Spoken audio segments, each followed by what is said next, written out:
Coolt. Kan du testa om din mick är på? Hallå? Utmärkt.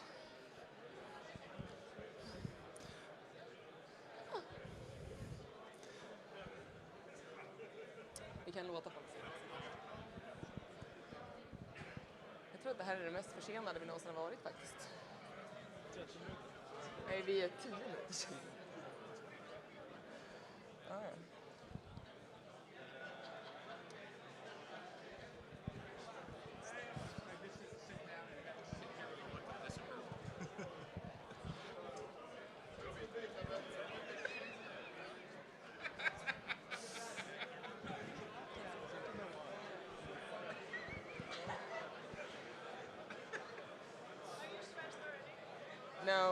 No.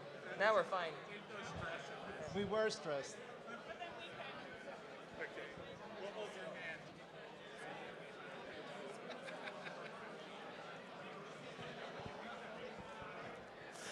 Okay, guys, welcome to this year's SEC-T conference.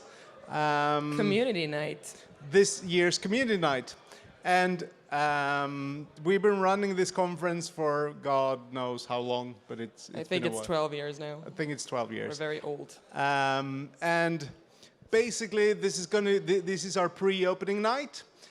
So this is going to be a night of friends, beers, talks, maybe a hacker battle, and some general mischief and good conversations. So basically, we have a new venue. Yes. So, and it's huge. Bigger. It's bigger on the inside. So you are here, there. And we're also going to have some stuff which is not finalized yet. We're going to have a separate lunch area. We have the mingle/bar area, which is open already.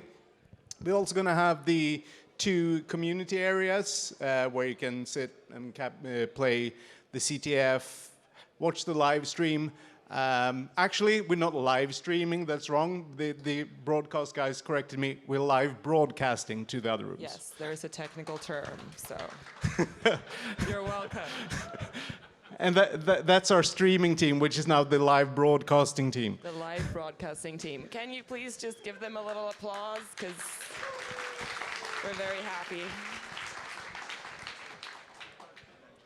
All right. No, you go. And we that organized this little event. It's myself, Matthias Båth, Anna, Hannah Leskin, Oscar, Frederick, Johan, Jonas, Victor, and Sissi. And basically that's a core organizing team. We're quite small, but this year the venue has grown and grown, and we're very happy about that. We were sure that we were not going to sell out this year because we picked a double the size venue of last year.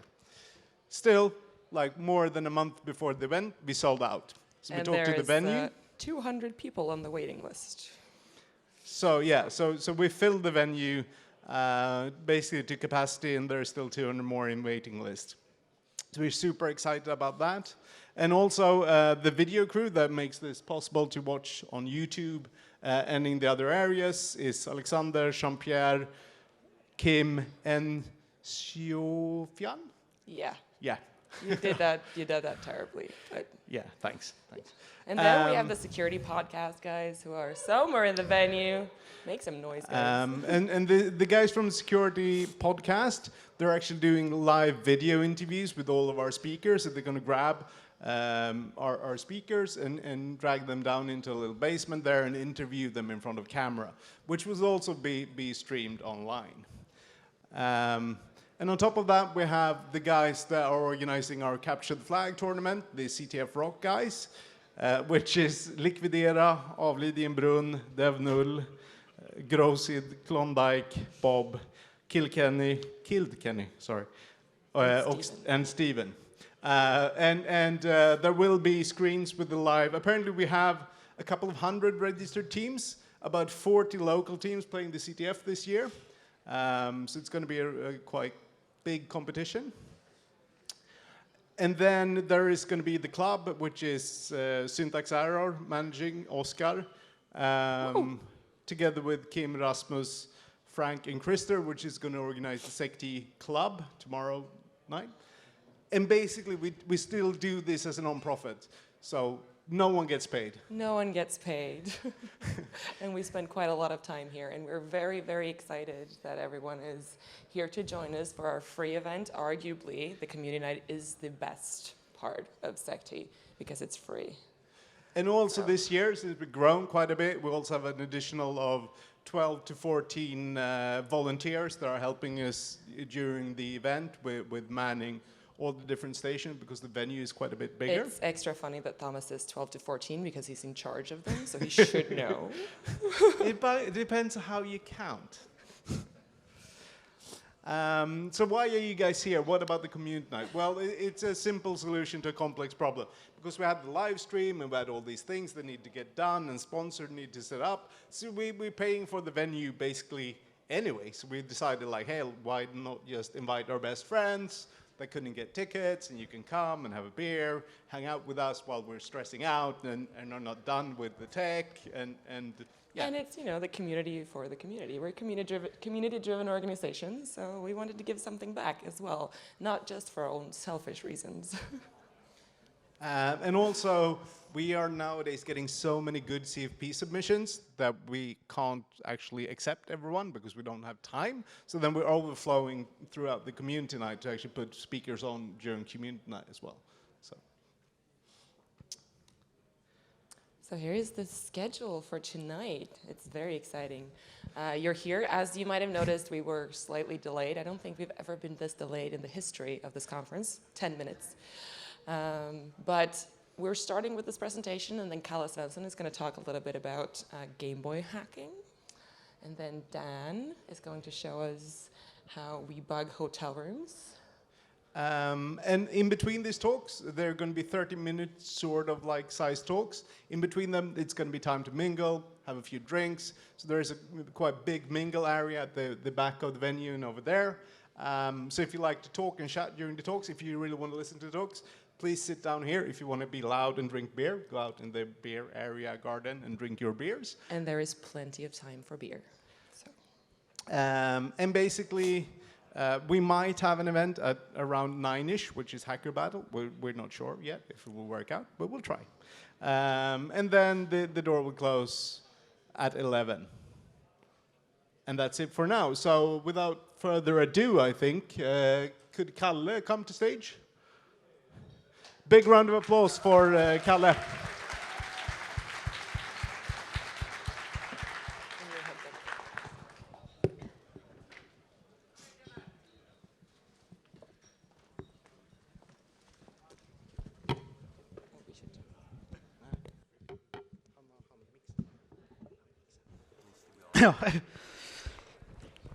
Hello, everyone.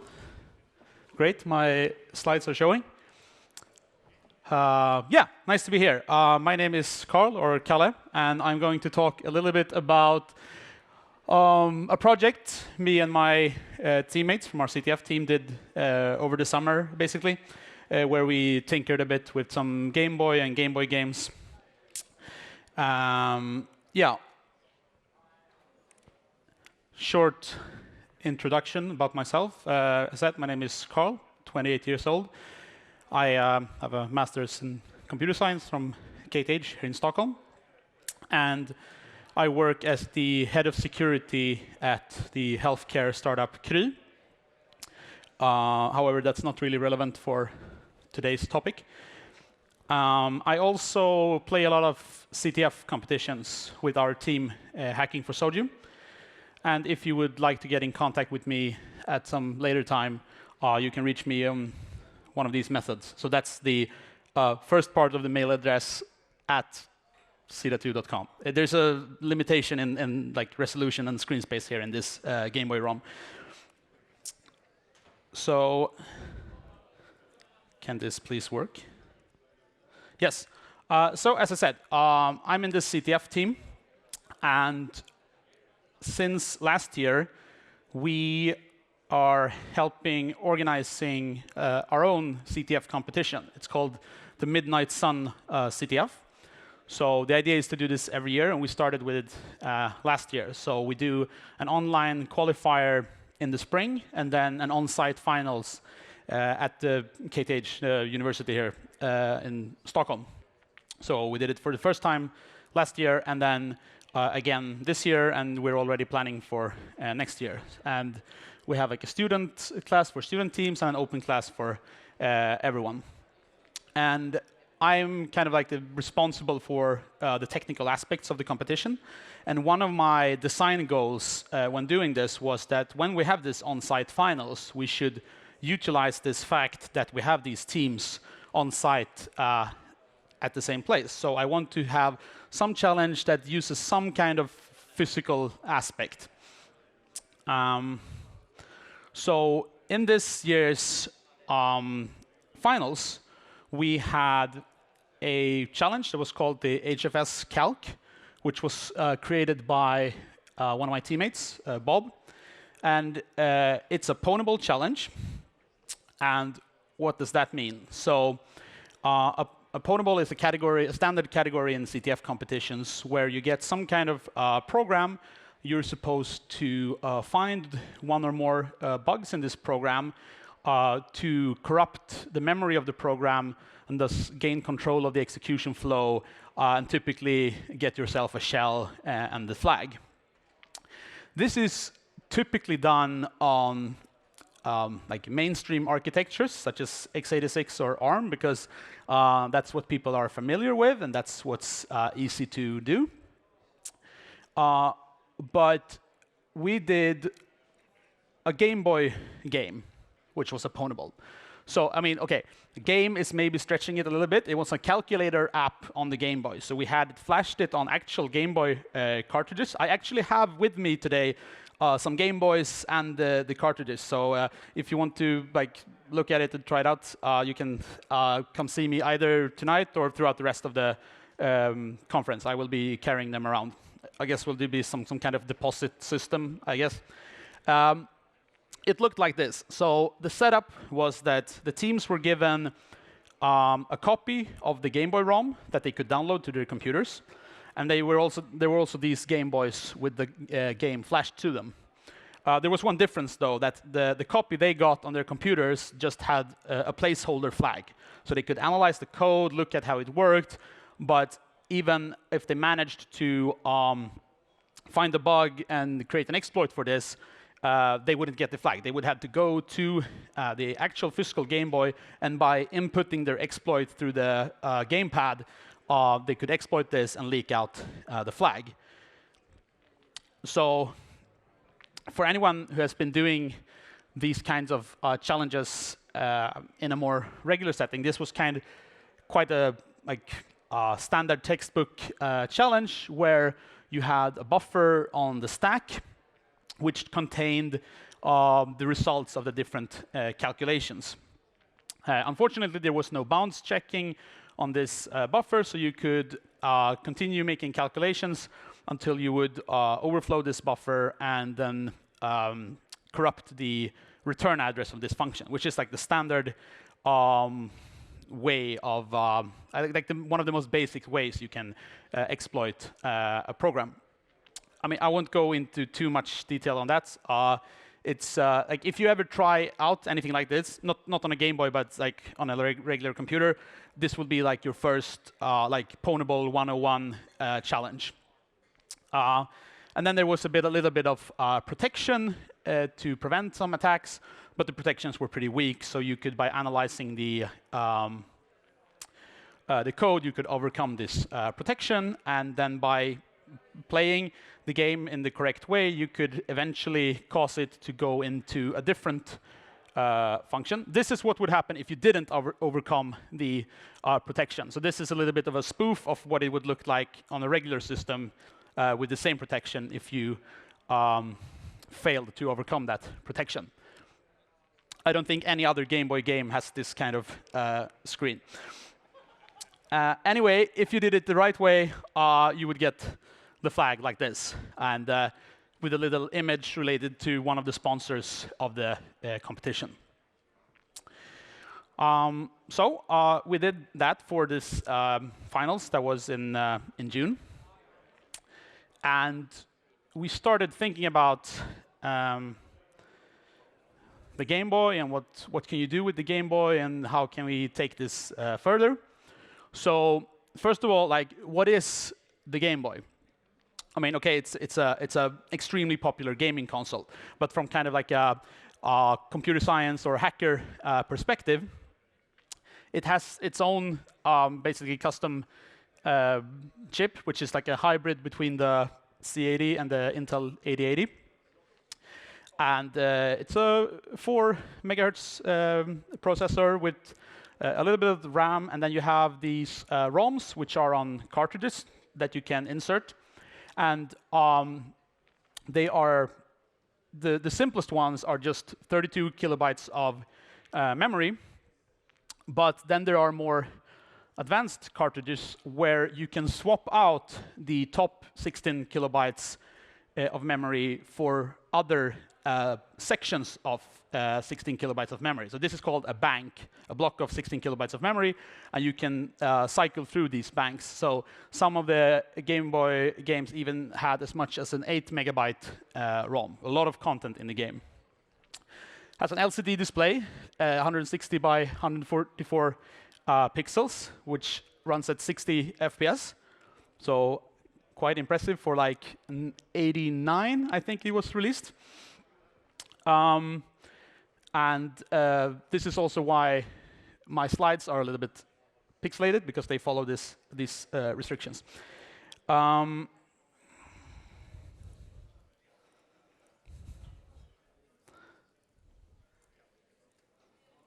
Okay, great. So I mean, I'm a big fan of Anger. I've talked about it previous times. And we started thinking about maybe we could build, like, implement the Game Boy architecture for the Anger binary analysis framework and do automated analysis of Game Boy games. That's a crazy idea that could work. So Anger is it's a Python framework for analyzing binaries. It's mainly developed by the security lab at UC Santa Barbara, but have a lot of other contributors. It supports a bunch of different architectures. Unfortunately, not the Game Boy. Why? We thought that this would be an excellent exercise because it is extendable. You can build your own, you can implement your own architectures and plugins and modules for this framework. And basically what you have to do is you have to build a lifter that takes the like machine code or whatever you're analyzing and converts it into VEX, which is the internal kind of representation, the intermediate language, I think originally used by Valgrind, but also been adapted by Anger to use for their binary analysis. So you build this lifter that converts your Game Boy code into this VEX representation, and that way you can interface with the Anger framework. So we started doing this, encountered a few challenges with this, mainly 3 challenges.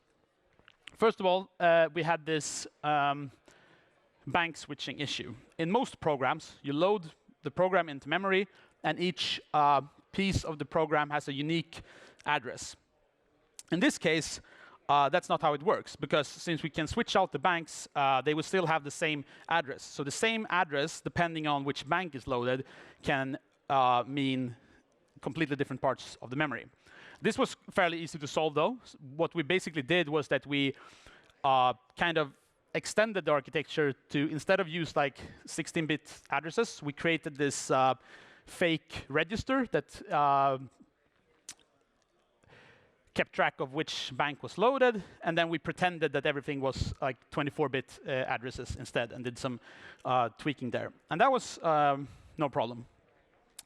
Another issue is that in most systems, if you have a piece of memory and you write to one address and then you read from that address again, you will get back what you just wrote. That's not how the Game Boy works. because they have reused all of these addresses for the ROM. I mean, from the name, it's like read-only memory. So that's where you have all the code and data for the game. So you will read this, but you can't write to this memory because it's read-only. So what they've done is that they have kind of like reused these addresses so that if you write to one of these addresses, that is instead interpreted as sending data to the control registers within the Game Boy cartridge. For example, for switching these the banks out, or in the case of a game like Pokemon Gold, which has a real-time clock in it, you can communicate with the real-time clock by writing to these addresses. So here we had to kind of implement like a hooking mechanism. So basically, we're hooking every write, checking what address we're trying to write to, and if it's one of these control registers, we make some adjustments to what the operation is doing. Also, no big, I mean, it's a completely solvable problem, basically. Then we realized our third challenge, which is that this is like an embedded system. It has interrupts. Specifically, the Game Boy has 5 different interrupts. It has a V-blank interrupt, which is fired every time one frame has finished rendering. So you have a small window of time in which you can modify some parts related to the graphics. There's also the LCD stat interrupt, which can provide some information about what's going on with the rendering. You can use this to create wave effects over the screen and things like that. There's just a general purpose timer interrupt that you can keep track of different timed events. There's a serial interrupt for if you're using the game link cable. I don't know if you ever played, for example, again, if you're playing Pokemon, if you want to trade with someone, you connect the cable to your Game Boy and to the other Game Boy, and you can communicate with each other. So that's an interrupt related to that. And then you have an interrupt for just input. So why is this a problem? Because basically an interrupt means that at pretty much any time we can have code that starts running other code than what we think is going to will run instead. And that causes a lot of issues if you're trying to model and analyze this code. So as I said, we solved first challenge with creating this extra fake register and using that for reading stuff. The control registers were handled by doing like a global breakpoint, checking where we're trying to write, and divert this write somewhere else and prevent the original write. With the interrupts, however, there is really no good solution because there isn't really like a good idea of how to model like multi-threaded processes, which is in this context, which is basically what this is. But we can like minimize the problem at least a little bit. So for example, the serial stuff, as long as we're not looking at games which use the game link cable, we can just disregard that. For some of the interrupts, the V-blank and LCD stat interrupts, we can hope that most game designers have only put code there which relates to the rendering of the game and not like the actual game logic. So if maybe we could just disregard those, and it would mess up the image if we tried to render it, but we're not. So hopefully it won't matter. And when it comes to the input interrupt, it turns out that most games don't really use it. They are instead polling the input state and checking what the current input is. So in most cases, we can also disregard the input interrupt because it's typically not used. The general timer thing will, of course, be completely different depending on the game.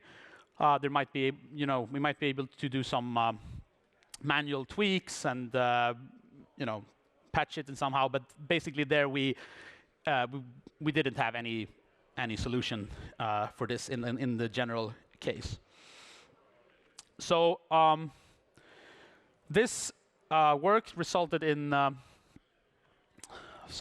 we built some various tools for parsing these things, and still working on this Anger module. There's still the idea was to be able to kind of release all of this today, but we had some last-minute discoveries, some bugs and stuff, and we didn't want to just release garbage. So unfortunately, we had to postpone that a little bit. One big resource that we used throughout this thing was there's something called the Game Boy Pandocs, which is some people who have basically reverse engineered like how the Game Boy works and documented this very thoroughly. It's a very good resource if you want to look into this Game Boy hacking a little bit more. So the whole idea with doing this thing was that we want to kind of like do some like automated analysis of Game Boy games, preferably like at a scale. And the idea was that maybe we could find some new bugs in games that haven't been discovered yet. And for the Anger module, the idea was to be able to maybe not analyze the whole games, but at least like sections of games to build up, like to find out the relationships between different parts of the code, to simplify the analysis. We also looked a little bit into like the fuzzing of games by like building our own emulator, which is still a little bit work in progress. The problem with games is that like typically the whole point of games is that they're kind of like preventing you from progressing, and there are very many different states. And if you just like open a game and press buttons randomly, you typically won't advance the state of the game that much. So you would have to build something more clever here, which we haven't managed to. However, there's one positive result throughout this whole project. We did find a way to basically use an existing bug in a popular game in a more powerful way that has been done than what has been done before. And again, this is something that we were hoping to be able to finish up before today, but yeah. The idea is that we think that we might be able to get a new world record for a popular Game Boy game using this bug. So we'll see if we manage that. So throughout as a kind of like last thing, at the competition, the original idea was to have 2 Game Boy games. And I mean, we chose to not release the second one because we had enough challenges, and we thought that we would release it for the SecT conference instead. So tomorrow, or possibly Friday, we will release another Game Boy Pwnable challenge, and which is in the similar vein, but this one will be an actual game. It's a snake game that you can exploit to find the hidden flag inside the game. So we will release this both online, so you can run it on emulator, but also I will have physical cartridges of this game, so you can play it here throughout the conference. And we are thinking to have some kind of competition, and the first one to solve it, some kind of prize. More information will be on that. So the final little thing we did for this was that, so we have this challenge. We have this challenge with a game that you want to be able to exploit. Typically, when you are building these exploits on a regular computer, you want to be able to automate the process to keep any manual work at a minimum. And you're iterating, you're trying something, and you realize there's a mistake, and you redo it. And this calculator challenge we did, I mean, that one was extremely simple, but it still requires like up towards like 100 button presses to perform the exploits, which is a bit tedious, especially if you make a mistake. So we thought that for this a little bit more complicated one, we would create a way to automate this. So we added into the game that it would react on the serial input from the game link cable and treat that as input as well. And then we took one of these game link cables, which is a very simple, like a 2-pin or 3-pin. It's a clock and then data in both directions. Basically, just cut it in half, put some connectors to at the end, and connected it to an Arduino.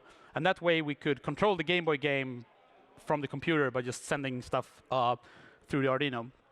And that way, you could automate the exploit for this Game Boy game from your computer and like iterate on your process. So that was just a small extra little fun thing we did. And that's basically what I have. Any questions, comments? Great.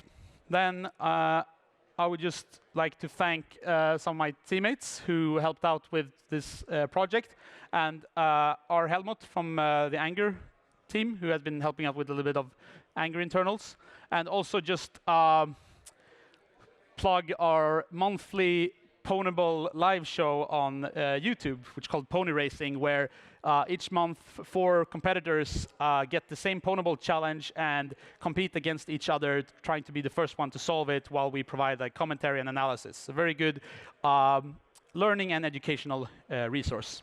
So with that, thank you, everyone.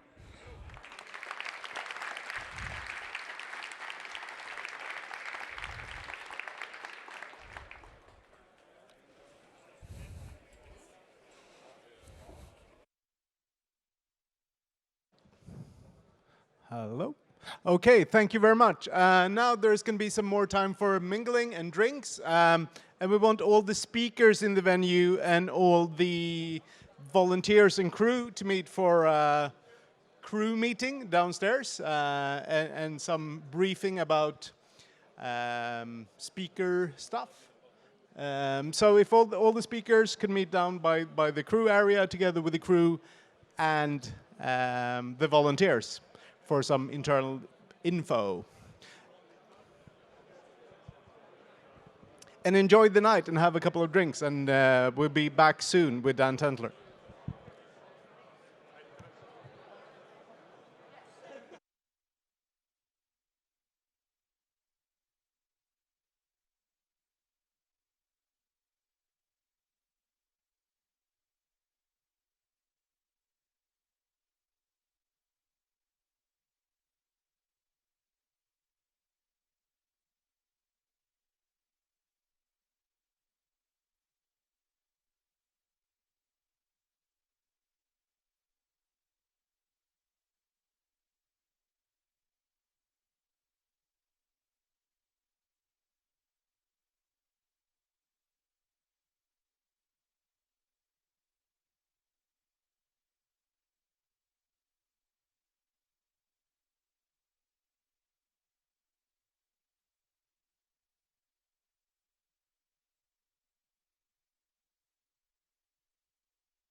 Okay, guys.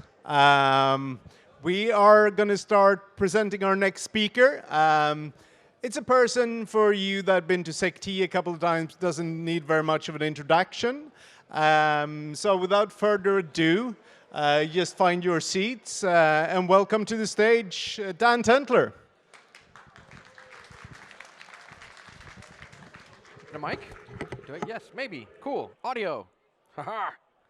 Okay. This is going to be fun.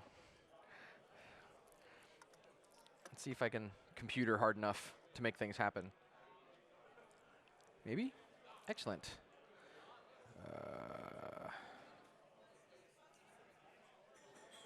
Displays, arrangement, no mirror. Okay. And then play. Cool. Right. Welcome, everybody. Show of hands, how many people went to DEF CON this year or last year? Wow, surprising. How many people were excited about Caesar's policy of room searches? Yeah, that's what I thought. Yeah, this talk is for you. So, my name is Dan. I run a security company called Phobos Group out of California. But there's a lot of stuff on here that may be interesting. Come find me later. This talk is fairly short. I'm condensing a 60-minute talk into a 30-minute talk. So we're skipping all of that, all the pleasantry stuff. So first thing, a word of warning.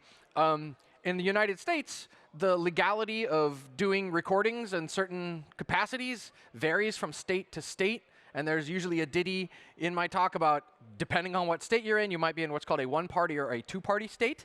And that effectively is defined by the law wherever you happen to be doing your recording is illegal if, for example, California is a two-party state, which means if there are two people in the room and you're doing a recording, both people have to consent to the recording, whereas like Omaha, Nebraska, for example, or Nebraska, I should say, is a one-party state, which means if there's a room full of people and somebody's doing recording, one person needs to be aware of the recording, which basically means if you're recording, you just have to be there. So far as I can tell, that doesn't apply because we're not in either of those places. Where we are is Sweden, and it gets bizarre and dicey. I spent a few minutes looking around at the laws to figure out what. And that's apparently as far as I was able to get. In one case, this article says it's illegal to take photos in private environments without permission, but this presumes that the private environment, the people in that private environment were there with your permission. Then there's another law that says if you don't take the high-res camera off of your drone, you can get 2 years in prison, which I think is a little strong. And then even to that end, there's yet another, an extension of that law, or another component of that law that says it's totally okay to put a camera on your car and drive that around, but it's not okay to put a camera on your drone and fly it around. And at this point, I'm like, what? I'm not a lawyer. Whatever. Okay, so none of the things that I linked in those articles necessarily cover our topic, which is specifically bugging your own hotel room to make sure that you know if other people are gaining access to your hotel room. So I am certainly not a lawyer, let alone a lawyer here in this country. If you are friends with a lawyer or know somebody, it might be a good idea to ask, because none of the laws that I was able to find cover specifically bugging your own stuff or bugging your own hotel room to make sure that people aren't messing with your stuff while you're not there. The only way that I can see this being a problem with the language that I have found is if like Swedish police are breaking into your hotel room. But if that's the case, you probably have way bigger problems than you have a camera there that they won't like. So understandably, this information is very portable. Please use your imaginations. There are lots of entirely legitimate reasons to have a bag full of battery-operated cameras. Oh, speaking of, I brought a bag full of battery-operated cameras. I should have set this up a few minutes ago. Yeah, so I have show and tell of like, yeah, a whole bunch. So yeah, so the short version of the talk, I won't be able to go through these quite in so much detail, but I'll be waving them around. To that end, this talk the reasoning is fairly straightforward because of that. As it turns out, Caesar's Palace and a bunch of the other hotels in Las Vegas decided that it was totally cool to just basically walk in on people, and it turned into this whole ugly mess. And there's a lot of conflicting opinion on whether people think it's okay or not okay or what have you. But if you find the people who were at con that were able to find, and I can't believe you can do this, if you go on eBay, you can buy polo shirts that say Caesar's Palace, and you're just hotel security. So if you spend $15 and you buy one of these polo shirts, you can just knock, knock, knock, hey, I'm here to search your room, and just take everything and walk away with it. So you put 40,000 people that break the rules as their job in a place, then shenanigans are going to happen. So you have to be prepared. A bag of cameras helps with the shenanigans, or prevent shenanigans.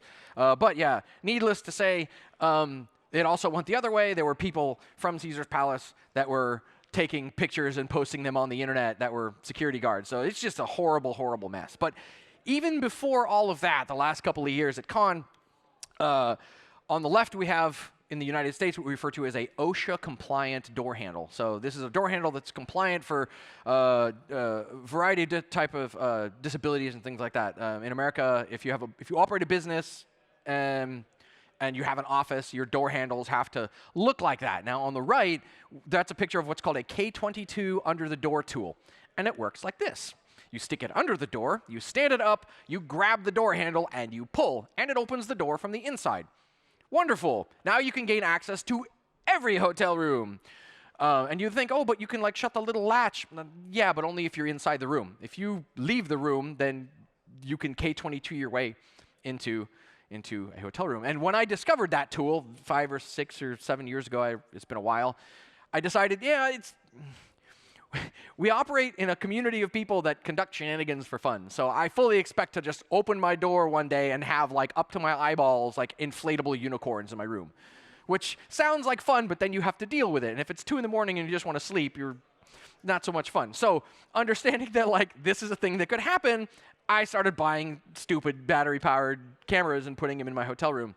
And I ended up coming up with this whole approach. And that approach seems very useful now that Caesar's Palace and other hotels are just letting people into your rooms. So we're going to walk through this. This is effectively like a review of a whole bunch of different cameras, which are neat, which are not neat. Sadly, I don't have enough time to get into the live demo on stage, but I'll do my best to wave my arms and do like sign language and see if maybe that gets us as far. So there's a website that's called Brickhouse Security that some of these were purchased from, which has, and you will see a staggeringly silly amount of cameras that do a remarkably massive pile of dumb things. So the first of which is this guy. It's a teeny little camera. It's super tiny. It's got like 3 hours of battery life, something like that. Very, very few features. It doesn't do motion detection or anything like that. But you can tell that it's for law enforcement because it's got a vibrator switch, so that when you operate the other switches, it buzzes and you can feel it. You get like tactile feedback. And the other switch is for audio. You can record video only or video and audio. And the reason that that's a distinction is, again, because the United States, yes, with the lol at the end there. When you do recording, especially if it's surreptitious recording, there's a wiretapping law from the 80s that specifically makes recording audio in certain circumstances illegal, but not video. So you can record surreptitious video all day, and it's totally fine. But if you have audio, not so good. You'll make those cops breaking into your hotel room really upset. So fun times, neat stuff. I think I have a little clip of the video if it actually behaves. Yeah, so that's video off that little guy. This is me at KiwiCon last year showing the camera to some friends, one of whom tried to eat it. And I don't think that that's in this actual video, but yes, that camera has been in someone's mouth. Fun times. It's a neat little toy, and it's good for like, you see those videos that come out on the news where like they lure some business person out to a dinner somewhere or a bar, and they record that person admitting crimes or whatever. That's the kind of camera that you'd use because it's tiny and it's slim and it's low profile and doesn't have any lights, and it's designed to be sneaky. So you could like stick it in the side of a purse or put it in your sleeve. Part of this talk is going to get into like how to hide these things and how to be sneaky with them, which that's when it gets interesting. This one. This is a really interesting camera. Let me get that for you. It's this guy. It's this big. If anybody that flies quads or uses drones, there's a JST connector on one side, and it does talk Wi-Fi. This does do P2P. This is the camera element, which has a tiny little heat sink on the back of it. And again, this is one of those sort of use your imagination kind of deals. This is a really interesting thing that I used because you can stick it in the peephole of your hotel room door. So you put this little guy in the peephole, and then you basically like gaff tape this to the back of the door, and then you hang your giant stupid battery pack like it's this big on the back of it. Totally sneaky. Nobody'd ever notice it, right? Fun times. Let's see here. I bought it with the intention of shoving it into the peephole. It does talk P2P. And I say that because there's a little Android app you have to download, and the Android app is like super Chinese and super janky, and it works, it functions, and it will talk over the internet. So like I also have, what is it? Hold on. I'm a little aloof here. Where's the other bit? Aha! Yeah, this is the thing that makes it all stick together. This is a GL-INET Slate router, which when we get into the specs, I will be able to audibly hear some of you salivate, because I did. So you connect that little camera to a wireless network, and it can phone home, and it can talk to the phone app. Because IoT, oh my God, it's 2019, you have to have the internet to use light bulbs. Holy shit. That thing, you connect it to the internet like through that router, or any router really. I was using a Hack 5 Pineapple Nano before that, but that thing's way better. You get stuff like this. You can see out the peephole of your hotel room, which is really cool. And depending on where your room is, you're either going to see people walking up and trying to K22 your room, or you're going to get a whole bunch of noise. Like later we'll get into the fact that I accidentally at one conference last December in Seattle put that in my hotel room peephole, and my hotel room was right outside of the elevators. So I had like 400 million pictures of people getting on and off the elevators that were completely unrelated to my room, and I was like, wow, I've made a terrible mistake. That's a screenshot of the app going off saying, oh, you have somebody, it noticed a thing. It does have an SD card. I haven't tried its local recording yet so much, because part of the threat model of these sorts of things is if you have cameras that you're deploying in a hotel room, and somebody actually does gain access to your hotel room, the thing you have to consider is that you have a bunch of battery-powered cameras that record locally. They'll just take the camera and walk away. And now you know that somebody's been in your room, but you don't have any evidence, and you've now lost your absurdly gougy, expensive camera. This one is actually really neat. The Lawmate PV500W. This is one I bought on Brickhouse Security for a staggeringly dumb amount of money. This is like a $400 or $600 camera. But this is the one you may have seen on Twitter and the news, so this is it. It's got the camera element, and it's got a little switch. And the idea is like you put this in your pocket, and you run the little switch to your cuff or whatever, and you stick this thing in a coat, because it comes with these.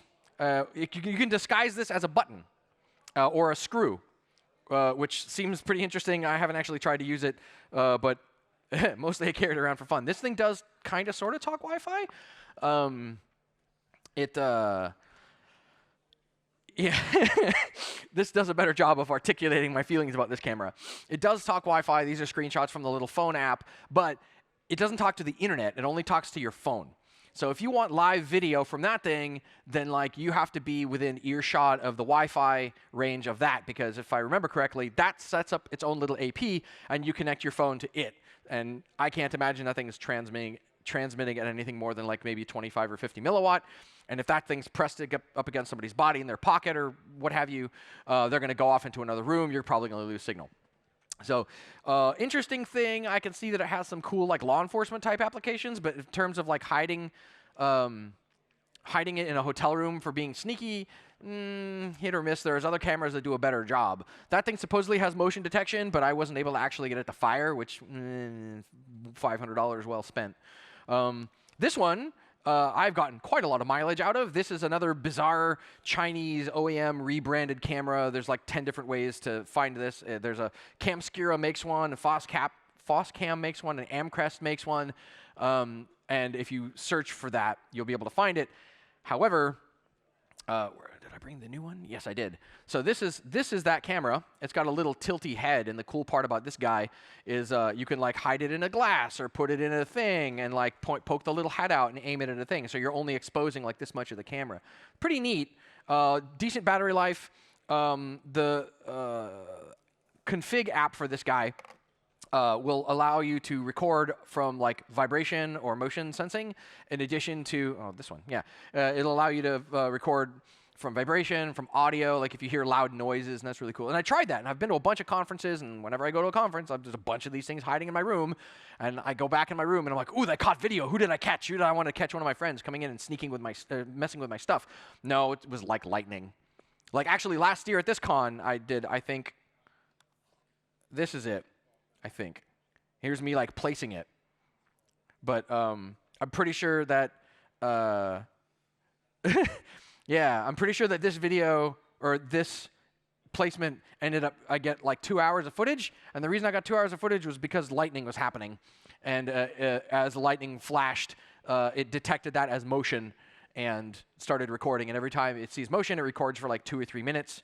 But it's a cool camera. It only has, the battery is kind of meh. You get about 45 minutes of recording on that. So like if you set it to motion sensitivity and people are going in and out of your room, then you'll only get the first 45 minutes, and it'll eventually run out of batteries. This is the new version of that camera, I think manufactured by a different vendor. It's a bit smaller, same idea. Got little tilty heads, so you can see what the size differences between these two. Same idea, you got this little tilty head that you can do 180 degrees with. This one has little infrared lights on it, and it's way less complex. That one, the previous one has a application you can plug into it and give it configuration parameters and things like that, but not so much this one. It's just got some switches and some lights. This one's brand new. I haven't had a lot of chance to mess with it, but so far so good. The entire UI is these little tiny like red and blue lights on the front, and you can't download the manual. It's printed out, and I sadly didn't bring it, so I've just been guessing for the last 2 days, and I have a bunch of video of like pointing it up my nose trying to figure out what on earth, how it works. So far so good though. The video quality is high. I included the screenshot of where I bought it on Amazon because like the other camera, it doesn't really have a distinct name, so you can't really search for it. You can't search for it by like model number. There's no one manufacturer. There's like a dozen different places that make these sorts of things. So far so good. Seems pretty neat. Video resolution is high. If the next time I do this talk, I'm sure I'll have the actual video from it. But so far so good. It purports to have a better battery life than the previous one. It says in the manual that it can do 500 minutes of recording, which is quite a lot. And that's a lot more than the previous camera that only lasts 45 minutes. Then this one is also really interesting. I got a lot of mileage out of this one. It's this guy. Same thing. This one is a Foscam. I believe they actually still sell it. Amcrest sells it. This one actually has, for all your hardware folks in the room, if you open this little rubber grommet, you can get to I/O pins. And if the camera detects motion, it will like short pins or go 5 volts high or whatever you want. So I was using this in a Halloween fixture to like scare my friends. I put it in a clown, and I had people that were like, the clown would light up and go off. When this thing would begin recording, it would short pins. The pins would light up on Arduino. The Arduino would like make sounds and do stuff. So I got all my friends freaking out and getting very upset with me because they hate clowns on this thing. So that was fun. Very handy. It's also got infrared illuminator, which will murder the battery. But if you need illuminated dark room, like pretty good. Same thing, same company. It's made by the same application to manage it for these two is the QCam something or other. A little bit on the pricey side. I think that one was like $200. It's again another Chinese OEM. Like Foscam has a name for it. Amcrest has a name for it. Camscura has a name for it. That one has. Those are the extra options. And then you can see. This is like example video of me placing that. You can't. I don't have audio plugged in, but you can hear this funny buzzing. I put the camera on a phone in a hotel room, and the mic in the camera was picking up some sort of EM from the phone, and there's a buzzing that made it into the recording, but sadly I don't have audio to plug in, so you can't hear it. But interesting stuff. Gotten some very hilarious footage with this of housekeeping staff coming into my hotel room, setting their cart up in the door so that nobody can see into the hotel room, and then like playing phone games for an hour. Like, so far, that's the neatest thing that I've captured with any of this effort. Then, by far and away, and this is just me being stupid. This is what I do in hotel rooms. You can use this to blackmail me somehow. The next one, this one is one of the most expensive. This one was absurd. Like $400 or $600. It was as expensive as the other one. This one's really neat. It's this big like puck-looking thing. It's got a camera on like a stepper motor, and you can swivel the camera 180 degrees inside of this housing. So, and you can control it with the same P2P app that you use for this one, and it's just a tactile. You just swipe across the screen, and you can pan the camera around, and you can control it live over the internet. So the idea is you put this one in your peephole, you hide this one. I have some pictures I'll be showing. You stick this one somewhere else. And you have these two are live on the internet, and they will go off if somebody goes into your room, and if they get found, then whatever. But then you have like all these other ones that are pointed at each other, and you can tell if somebody approaches one camera, one of the other cameras will get it, and maybe one gets stolen, maybe the others don't. Who knows? Like, it's weird to threat model for a hotel room, but yeah, that's what it looks like. That's the app. That's some screenshots. This is KiwiCon, and that being the case. That one's pretty burly. I think it has like a couple of days worth of battery because it's large. But then the trouble becomes, okay, you have all of these toys and they seem like they're interesting, but in a practical sense, how do you use them? Where do you put them? Like, walk me, what do I do if I go into a hotel room? Like, how do I find places to put this stuff? Well, find the camera in this picture. Right? And you're like, oh, well, maybe it's something, well, I only have a few minutes, so I can't leave you languishing too long, but it's hiding in the shadow. So like literally the difference of like a foot or two, like you can barely tell that it's there. But at moments, like at a moment's glance, if you're walking through a hotel room, you might not see it. That one might be a little bit more obvious. You could maybe see it. Well, it's getting closer. No, you can't see it under the magazines, but I gaff taped it to the bottom of the table. A thing that's really handy, I've learned as a proper nerd going to conferences all over the place, is carry a roll of gaffer's tape. Because gaffer's tape is designed to like stick cables on the ground and be pulled off of carpet, so the adhesive isn't crazy. It's not going to leave marring, or it's not going to leave the adhesive on the surface that you stick it to. So I carry, it's not in this backpack, but I have it back in the hotel room, several rolls. And I do dumb stuff like this. Like, are you going to come drink with us? No. I'm duct taping cameras all over the inside of my hotel room. Then you have this one, another one, like I've hidden a camera here. Where could it possibly be? No, you can't see it? No? It's in the magazine, right? So you have to get a bit clever. You have to flex your brains a little bit when hiding these things, because in this case, I think this was the Four Seasons in San Francisco. The whole hotel room was completely white, and I'm stuck with all these black cameras I got to stick somewhere. So what do? Well, here's another one. Like, I've hidden the camera in this picture. Where did it go? No, maybe nothing. I had to hide it behind the phone. So, and then this one. Oh yeah, this one was in a video already, so I think I gave this one away. It's actually sitting right on top of the phone. And as far as infrared, you might be asking yourself, well, crap, how do I find out if somebody stuck one of these in my room? Should I worry? Well, if you point your phone at it, it becomes really obvious. If you point your phone at something that's emitting infrared, presuming your phone doesn't have an IR cut filter, which a lot of phones don't. Like, I have the OnePlus series phones, and the OnePlus, that's what I took this picture with. So OnePlus phones will totally see infrared light. So if you have an IR illuminator somewhere, and you pan around the room with your phone, and you see, like, the desk phone in the room is squirting light, that's not right. Like, maybe worry a little bit. What did I do here? Oh, yeah. So, so that's the same shot. You can see the phone has a light on it now, and that's not so good. Phones should not be ordinarily spraying the room with IR. And then a couple of other ones, like find the camera. It's up there. This one's a lot more obvious. It's right there. Then this is me being dumb and making a totally covert camera that nobody will ever find. And now imagine that I have one of those huge Anker, like 20,000 milliamp hour batteries gaff taped under that. Like, you open the door hard enough and the thing falls on the floor. Like, yeah, nobody's going to hear that. Yeah, so that's the small P2P camera, the peephole one, and that one is the Lawmate one that's supposed to go into a jacket. And now a word on how to fuck it up. No, that's really obvious.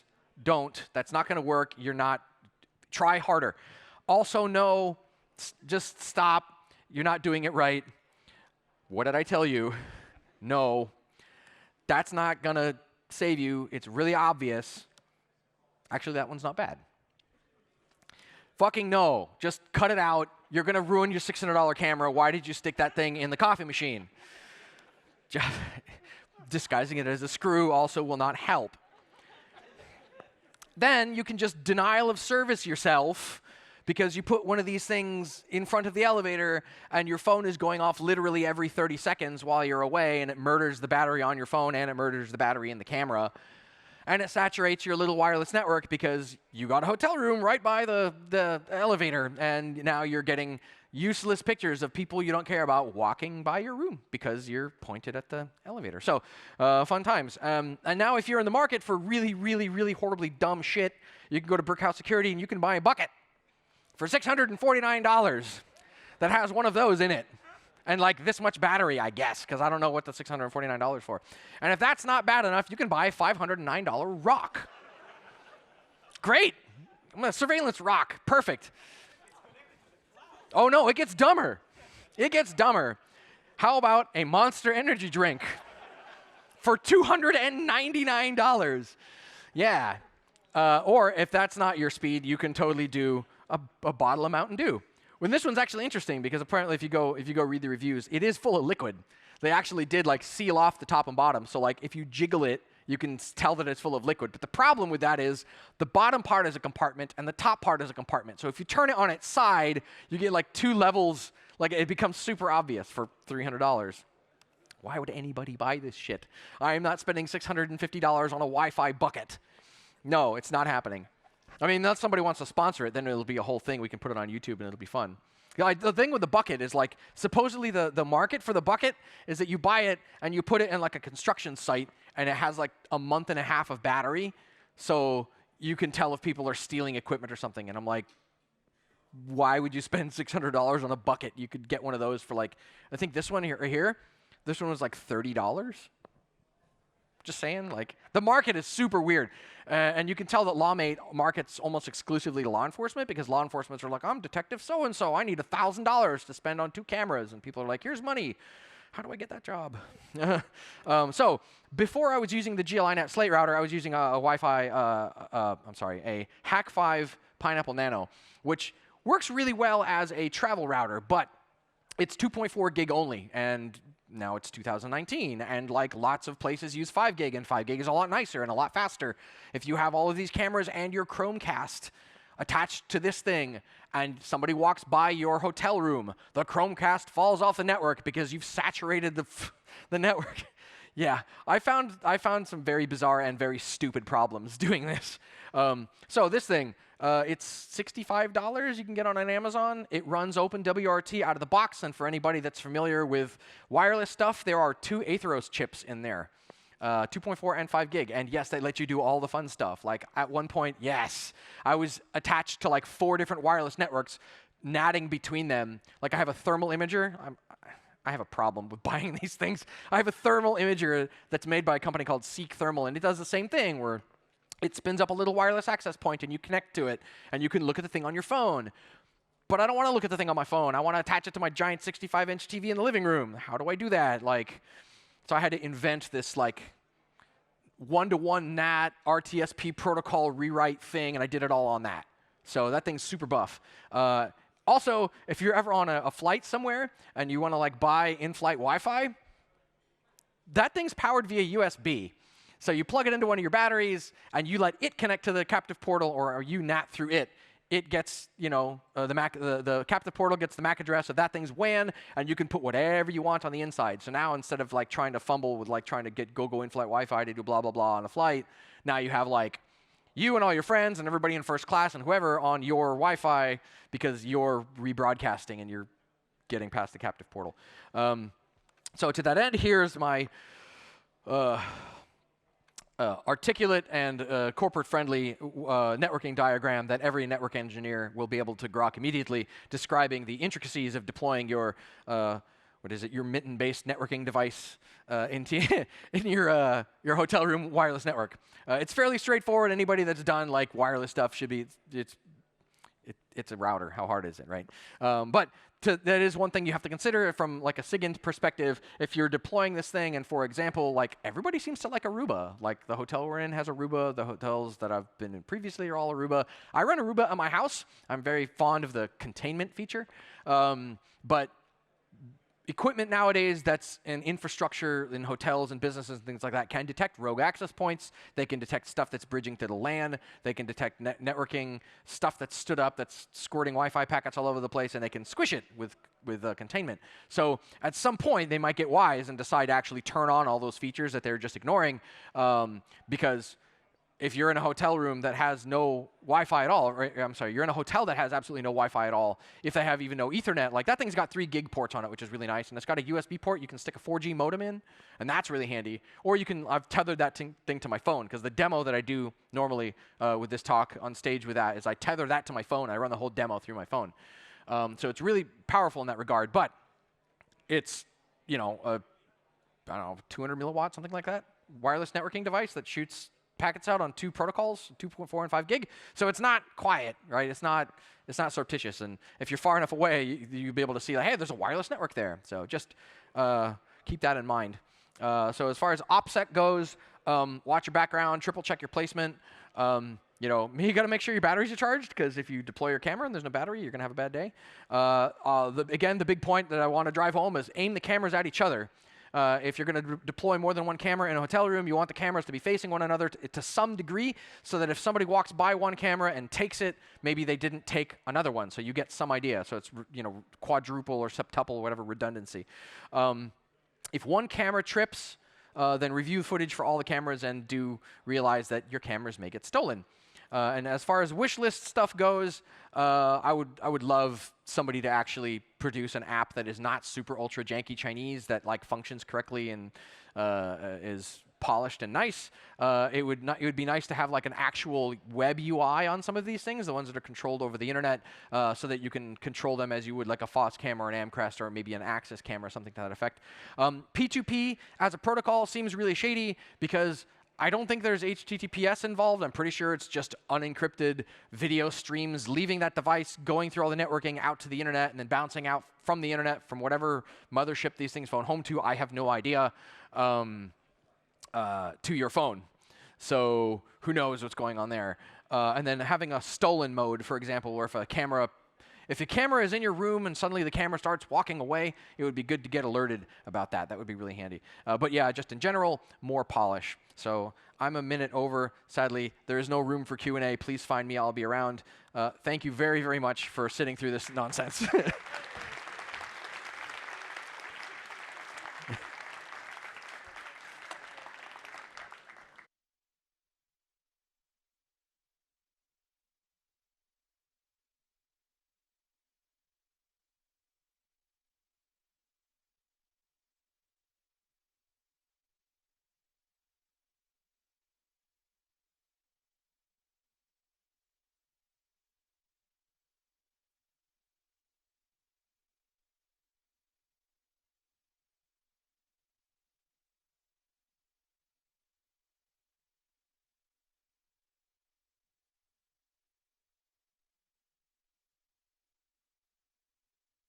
Shall we? Oh, wow. Yes. So as many of you have noticed, this is another drinking break, so please, it's another 30 minutes at least before the next talk. Could I have all the volunteers please join us in the crew room? That would be lovely. So anyone who's a volunteer, please go to the crew room.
Ja, eller hur?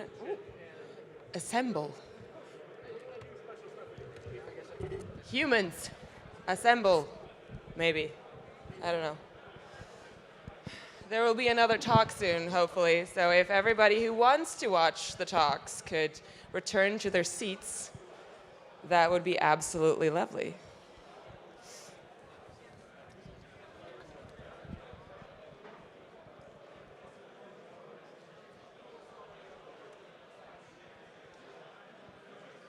This is the worst reaction ever to instructions, I think.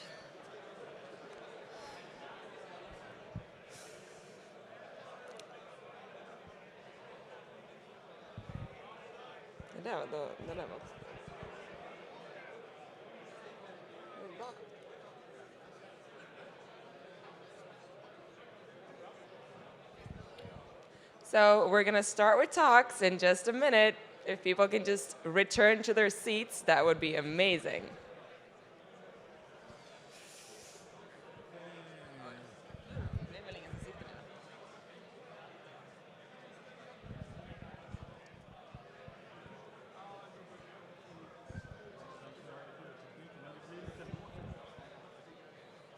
Please return to your seats.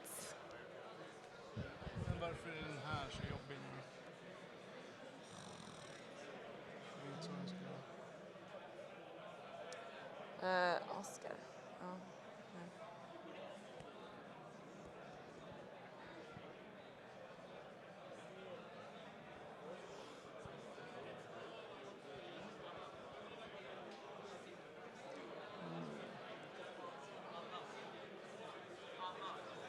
Hur startar man presentation?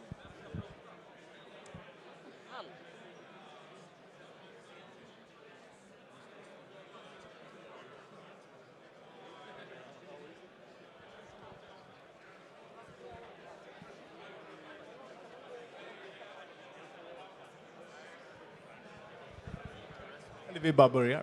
Let's just start. So we have some more stuff that's happening. For some reason, my keyboard is not working when I run in full screen. So now you get to read all of our non-existing speaker notes. We have some other free events. Tomorrow we are going to have a club night together with Syntax Error. It's upstairs in the same venue. And also tomorrow after the normal programming, there's going to be some mingling and then a great club night with live acts. And so just to clarify, this is open to anyone who does not have a ticket. So we will fill the venue until it's full. So if you don't have a ticket to SecT, you're so welcome to join us for the club night anyway, but we can't promise that there will be room. So if you want to come, please be early. So if you have like friends or colleagues that you like to introduce to SecT but they didn't get tickets, they can still come, enjoy the music and the crowd and the mingling. And there will be some live artists, and we have actually ordered shit tons of lasers, and lasers are pretty cool. So it would be really lovely if you want to invite some of your friends to come join us. And after the next speech, which is going to be imminently, we are going to have a hacker battle. And What is a hacker battle? What is a hacker battle? The hacker battle is a very easy, the rules are very simple. Basically, there's 2 mics, you have 5 minutes each, there is no presentation, no preparation, you get a subject, and basically you in the audience decides who wins. So the 2 participants will argue into infinity about these topics that they have been assigned, and you guys get to decide who was the best at debating whichever topic has been selected. And the infinity is a total of 5 minutes. Yes. So they're going to be very, very short and condensed. And that's going to hit out at 9 o'clock. And so we are taking submissions for this right this moment, as well as afterwards. So if you have something that you would like to argue, a topic that you think that you burn for a lot or that you really care about, then feel free to let us know and, assign someone to argue with you. And that's it for now, I guess. I think that's it for now. Let's introduce our next speaker. So our next speaker on stage is Albert Zigovic. Welcome.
All right.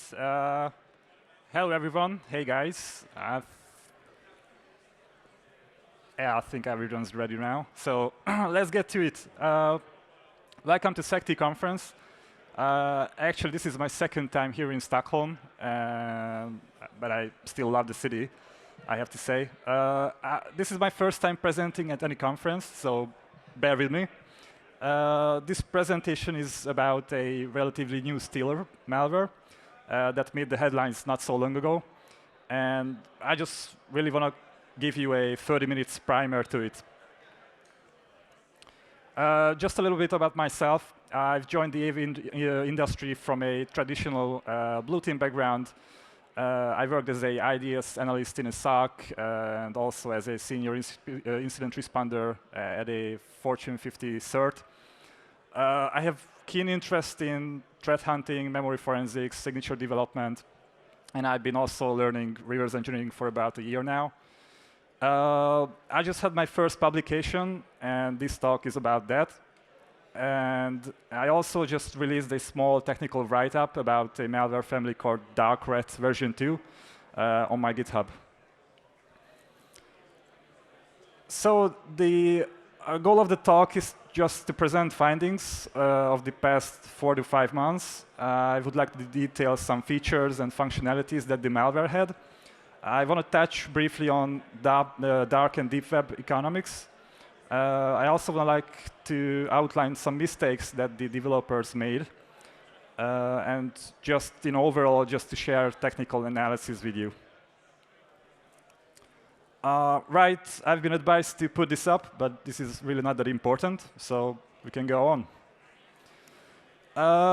As you might have noticed, the malware's name is Balder. I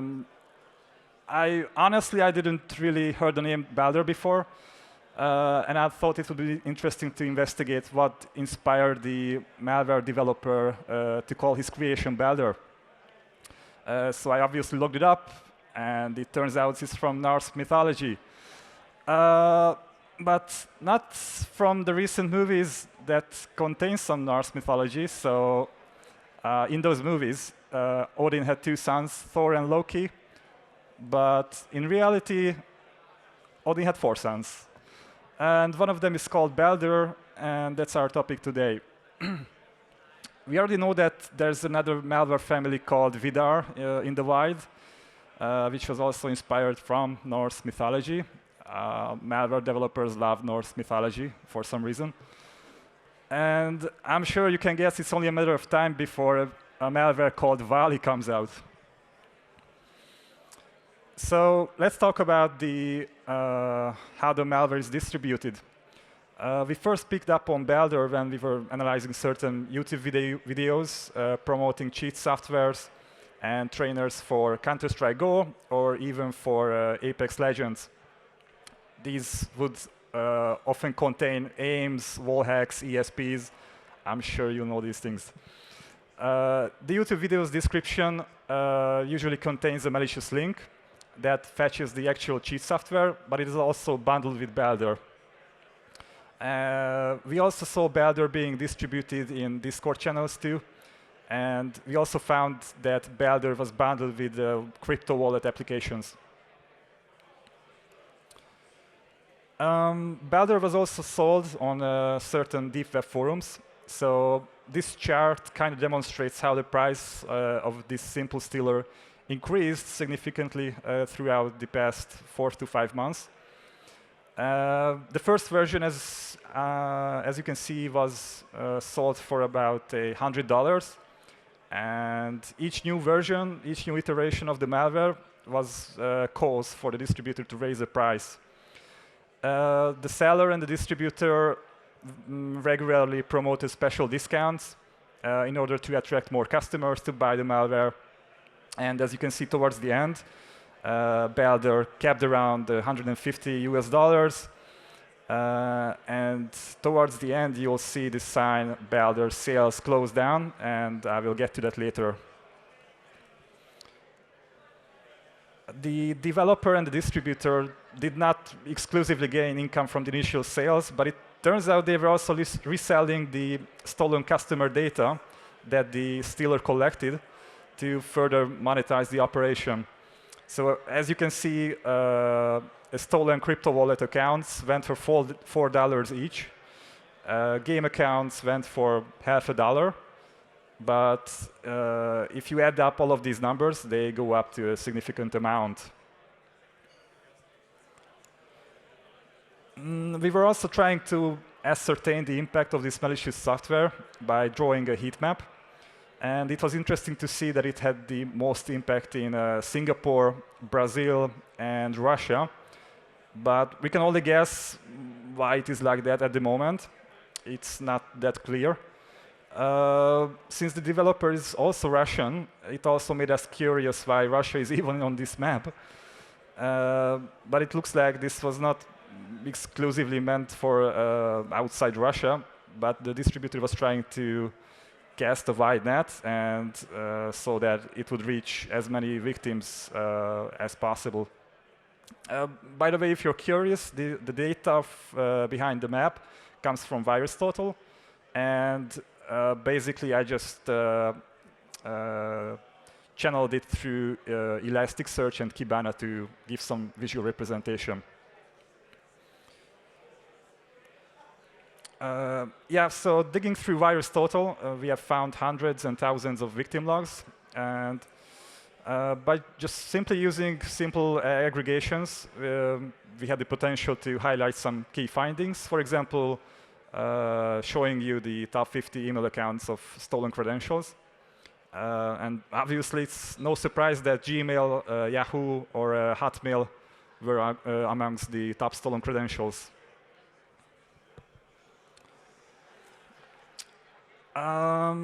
Yes, so Balder was mostly distributed or delivered through two attack vectors. One of them is through CV 2018/2050.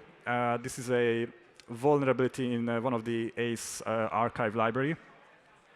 So upon opening the ACE archive, the unpacking program, for example, WinAce, would only show you a decoy file, which is, in this case, as you can see, it's the help.txt file. But actually, there's another file inside that archive, but the unpacking program wouldn't show it to you. So, yeah, due to this vulnerability in the ACE archive library, upon unpacking the archive, the malicious P32 file, which you can see with the green marker, would drop onto a payload drop location silently. As you can see in the middle section, that's the location. And if you can read it, it says program/startup. So upon the next restart of that PC, the stealer would automatically run. Yeah, so we can further enumerate the ACE archive file with a simple Python script. And this way, we now can see the payload too. The other attack vector was distributing Balder through rigged RTF files. And using a simple script called rtfdump.py, we can easily extract the objects from the RTF file. And just right away, two of them stick out. It is object 7 and object 10. In object 7, there's a huge P32 executable, which is obviously already suspicious enough in an RTF file. But we still don't know what triggers the execution. The P32 payload is there, but we didn't really see why it's executing. So digging further into object 10, there's actually 6 streams in equation.freeObject.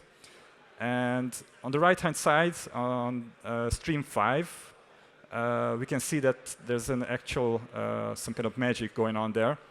So actually, this part that says cmd.exe, that part is actually a font name section. And essentially what it does, it just overflows that section. So essentially, again, it's just a Stack Overflow vulnerability. Yes, so just to sum it up, these are the functionalities that the malware had. First of all, it gathers lots of information from the victim PC. Secondly, it takes a screenshot of your desktop. It also steals credentials from all of your browsers, steals browser cache, autofill entries, and yes, banking card information too if you save those. It also gets the Telegram local cache, but dumps VPN clients as well, FTP clients, XMPP clients as well, and it also steals any crypto wallets. The malware had some pretty basic anti-analysis techniques. One of them is just having 9 layers of obfuscation. So it's very hard to make sense of the actual source code. The automatic deobfuscators don't really work on this one, so you have to go and manually find out what each and every class or function does, since the code is actually written in C#.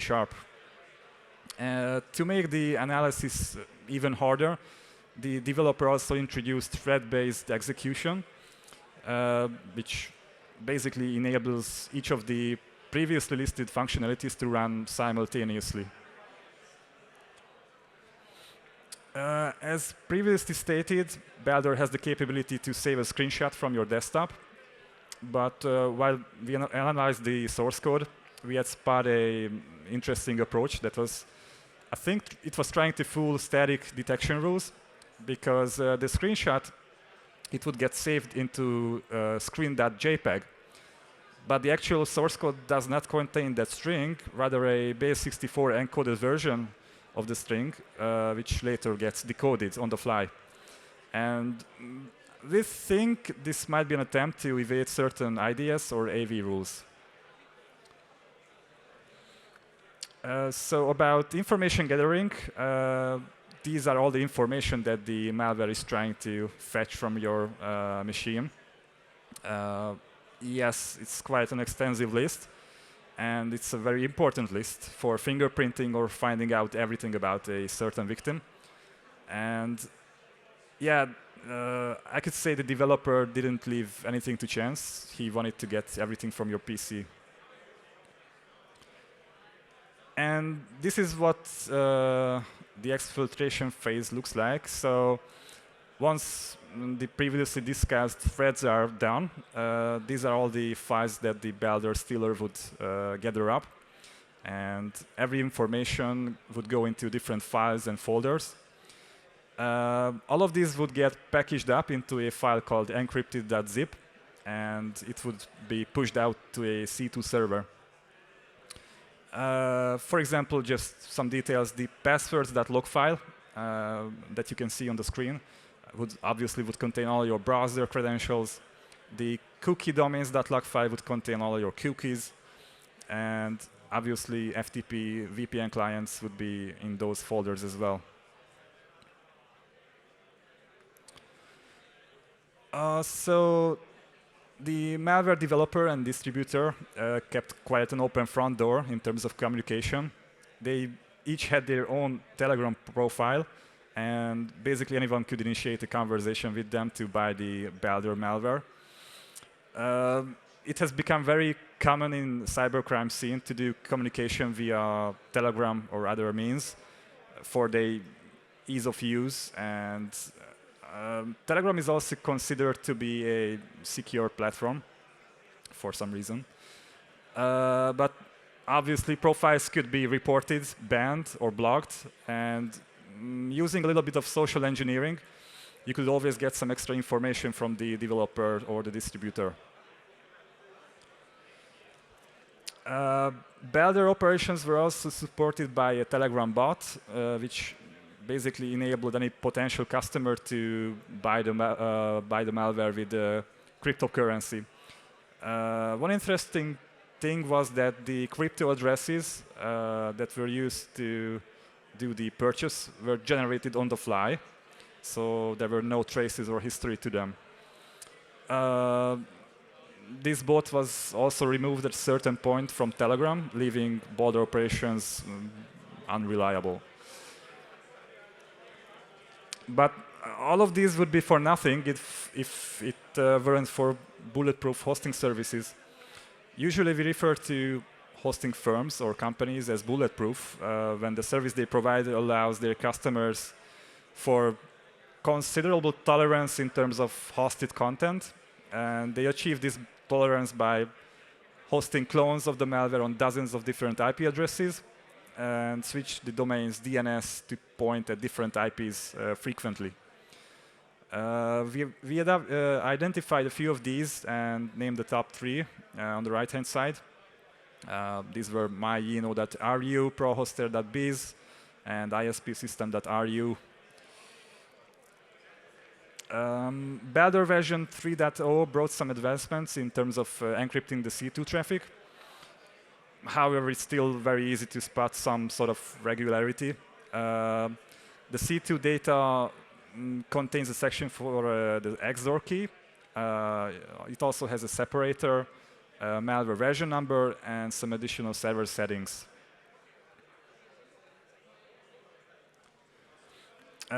Just to dig further down and understanding the C2 response a bit more, again, so the first 4 bytes are the XOR key. Then there's a 3-byte separator, which is followed by a 3 bytes version number. And after that is just server settings. Obviously, there will be some grabber rules, which I will detail just in about a minute. Using a simple decryption routine, we can easily decrypt the content. I wrote a small Python script to decrypt the C2 traffic. And obviously, now we have the plain text parameters. SOC or CERT analysts could use these to write different detection rules, for example, in Yara or Suricata. The Balder malware C2 servers have a very distinctive login forms. So in version 2.1, the login page had this interesting XAMPP form, as you can see on the right side. But version 3.0 brought some changes, and the developer turned to HTTP basic authentication. We suspect this was a move to make Balder panels blend in between other sites, so automated scanners wouldn't be picking up on these highly distinctive login forms. Once you're past the login form, the first thing you'll see is the main dashboard. It's basically an aggregation view of all the logs collected by the C2 server. There's a breakdown section for top 3 countries and top operating systems. On the top menu bar, you also have the option to do some settings around the C2 server, do some search, convert some cookies, these sort of things. Once you're in the settings menu, you'll have the option to choose what kind of logs you want to collect from your victim's machine. It could be either cookies, autocomplete information, go for FTP if you want to, VPN, do the screenshot or not. And there's one thing on the bottom section. It's called grabber rules. These rules are specific rules which allow you to collect additional files from your target's machine. And as you can see on the screenshot, on this specific C2 server, the malware operator was trying to collect files from the desktop and the downloads folder as well. As the malware was mainly promoted on deep web forums, we had a chance to look through some of the conversations the developer or the distributor had. At one point, the distributor even claimed they had more than 200 clients, which is a customer base we should not ignore. On the 31st of May, Balder's distributor released a short note, both on Telegram and both on deep web forums, that the malware's development would not continue. And it turns out it was because due to some internal rivalry between the distributor and the developer. I guess they couldn't agree how much money would they make from these cybercrime operations. The announcement came as a surprise for the Steelers customer base because they were expecting a new feature upgrade called version 4.0 on that day. However, Balder's main distributor points new customers to another Steeler called Krypton. And this distributor basically names Krypton as the successor of Balder. I think it's important to outline a couple of mistakes the developer or Balder customers made that obviously allowed us to gain additional insights into the malware's operation. So first of all, these C2 servers were often misconfigured, leaving web folders wide open. Some of the C2 panels were using passwords like admin admin or admin123. Sometimes wrong file permissions made certain key files accessible.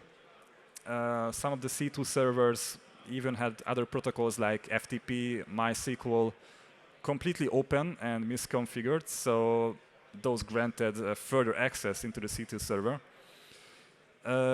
These panels are often prone to local file inclusion or remote file inclusion, whichever is your style. All these would ultimately lead to having multiple web shells on a given server, leaving them to be some sort of wild west, where there's no clear standoff, but rather multiple script kiddies fighting for the victim data. And finally, I just wanted to give you a few lessons learned from dissecting the Steeler. These malware developers often take code from other malware families like Azerot, Vidar, RK. They even take code from Stack Overflow, which is kind of dodgy, or other coding forums, just to make the release of their malware faster. Evidently, they are lazy and prone to making mistakes, and that's where we analysts come in to find leaks, shortcuts. This piece of Steeler is not feature-rich, but it doesn't really have any persistence capabilities. It doesn't place any mutex on your system. It quickly gets what it was supposed to do. It is also interesting to observe how one piece of a Steeler inspires other malware families. Because with Balder's demise, a new malware called Krypton has emerged now. That would be it. I'm not sure if you have any questions now. You can just raise your hand now or come here at the end of the talk and ask me some questions. I'm not trying to push it, but all right. That will be all. Thank you for listening to me.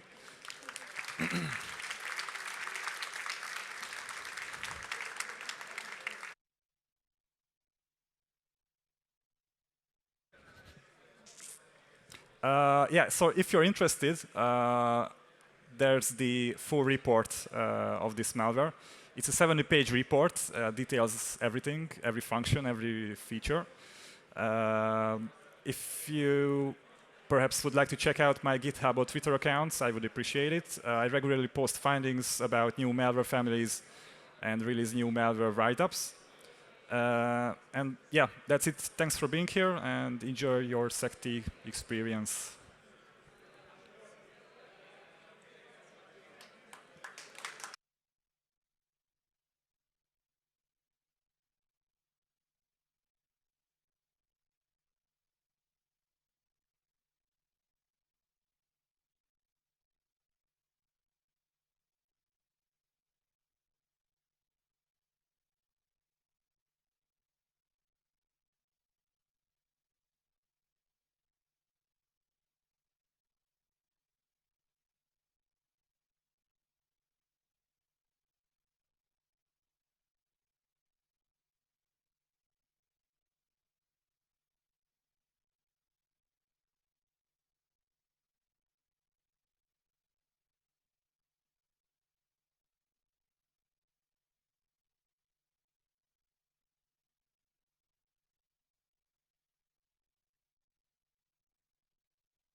Vi kan ju köra utan dator, det är roligt. Men nu ska vi se, då är det paus ett litet tag. Ska vi fråga om folk vill ställa upp? Klockan 9 ska vi köra. Men vi har hittat Hugo som vill köra emot där. Ja, det är klart att de vill. Så det är förhålligt bra. Så jävla reliable. Men vi börjar med Avli, din brunn och Kalle. Ja. Kalle. Jag tror att det kan vara inspirerande också. Jag tycker att vi borde säga att om du... 15 minuter. Men om man har en idé efter, alltså så här, man kan höra av sig rullande liksom tills sista är klar. Eller? Vi har 2. Det är 5 minuter var, 10 minuter. Varje går på 15. Så det är 30 minuter på programpunkten. Så vi får plats med en till. Så att absolut. Ska vi Okay, guys, we have 2 hacker battles planned for the next event that starts 9 p.m. So if you have any other topic that you think you're the best person in the world to debate this, or actually want to debate something you have no idea about, please feel free to talk to us, and we'll get you on the stage. Thank you.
Hello.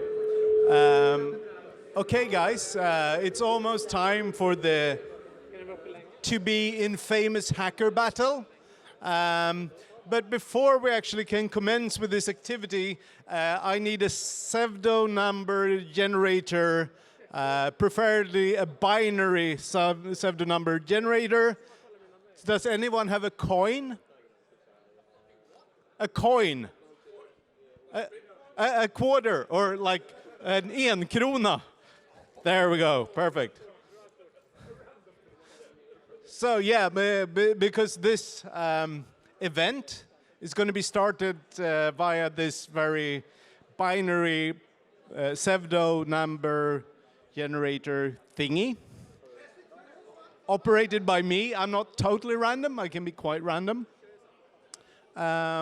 So again, let me, while people find their seats and we wait for everyone, I'm going to explain the rules, which are very simple.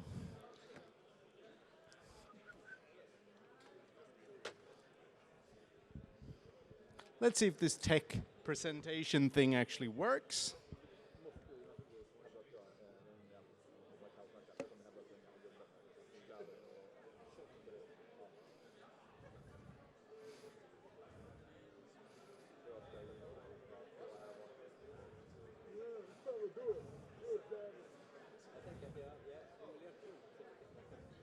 Okay, we're just waiting for Anna as well, that's going to present the actual rules of this competition.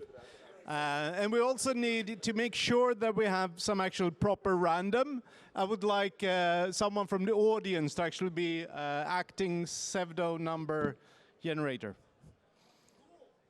Who wants to be random number generator to actually toss the coin, because we might be biased. Can we get this mic working? Okay. Yay. Yeah, wow, now it's working. Whoa. So Great in the success. first lineup, we're going to have Avliden i en brunn against Kalle. So who wants... Woo! Please give it up for many years in a row speaker, Kalle So Zetterlund. who wants which side of the coin? You get to choose one side of the coin. Yes, one of the side of the coin, and that decides who starts. Oh, you're leaving it to the oldest. Klave. We don't really Krona, have heads or okay. tails, so it's going to be a little bit confusing. You spin the coin.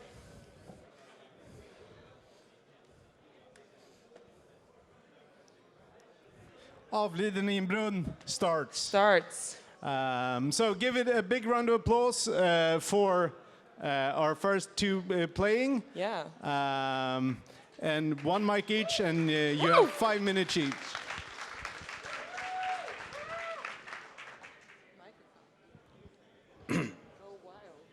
Start now? Just like in the real world, pen testing starts and bug bounty ends, in case you happen to have any budget left for that.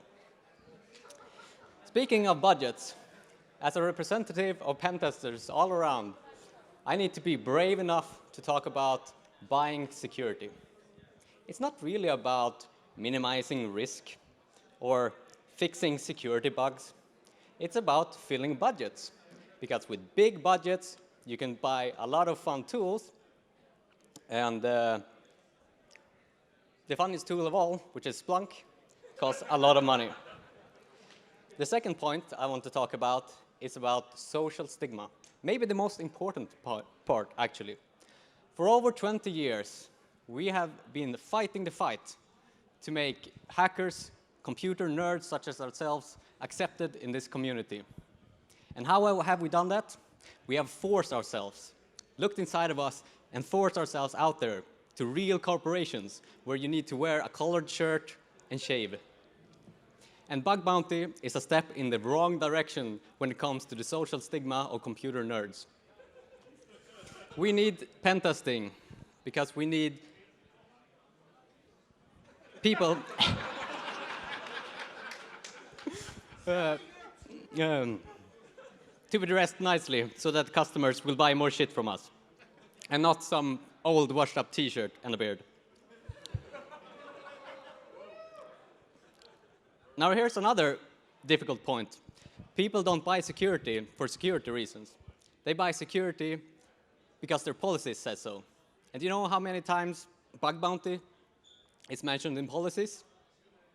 Me neither, and that's a problem.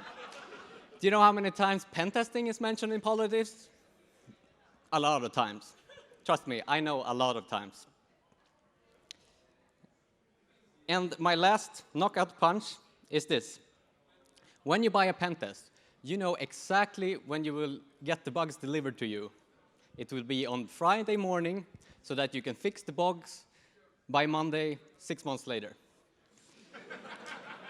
And with Bug Bounty, you can get them on a Sunday, on Christmas Eve, and how happy do you think your developers will be where they will have to put down the champagne glass on New Year's Eve and fix some damn bug? And time out. Yeah, well, this of course is something I would expect from the guy with the shirt and the nice watch, like old school hackers. Well, as are we, the young people in the industry today. We like to do things differently, you know, get down with stuff. We like to go directly to the production systems because there's no place like production. And you know, there are a lot of other benefits from the whole bug bounty community. For instance, like take all the criminals in the world, we get to tie them to us. So now the criminals will work for our money instead of like being out there hacking random shit in the world. Now instead they can actually earn a salary, which is also great. Sometimes, of course, systems crash. If you do a lot of bug bounties, they will hack your systems and they will crash them, which is, of course, great because that gives your ops a great opportunity of learning how to fix stuff in actual production. So, like, you never know when shit's gonna crash. Might happen on New Year's Eve, but then your ops team will be trained for that, and they're also got like the whip that forces them to do this. Another great benefit from this is you have we the bug bounty hunters will like sometimes really penetrate your systems and extract your secrets. And since you don't really know who's doing this, that means that you're always forced to cycle your secrets so that you know that you can't really reuse your passwords and stuff like that because you're gonna be forced to recycle your secrets all the time because any of us could have stolen them at any point in time, which is great. Another great benefit if you're buying shit, well, if you have a bug bounty program, you might end up with a lot of interesting new software on your systems, on your production systems. You might find like interesting backdoors and malware and stuff like that, which you can then use against your opponents, stuff like that. Things that you would never get from a normal pen tester because they wouldn't give away their tools in that way. And also, of course, this gives us a great opportunity. If you work in the bug bounty business, it gives you a great opportunity of like hanging around, getting pissed drunk, doing like drunk-ass hacking, which is great because you get like free food and you hack like all around the night in Vegas and you know, which is really great for hacking because you start thinking in different ways, like, well, maybe this production system could be like fucked in another crazy way.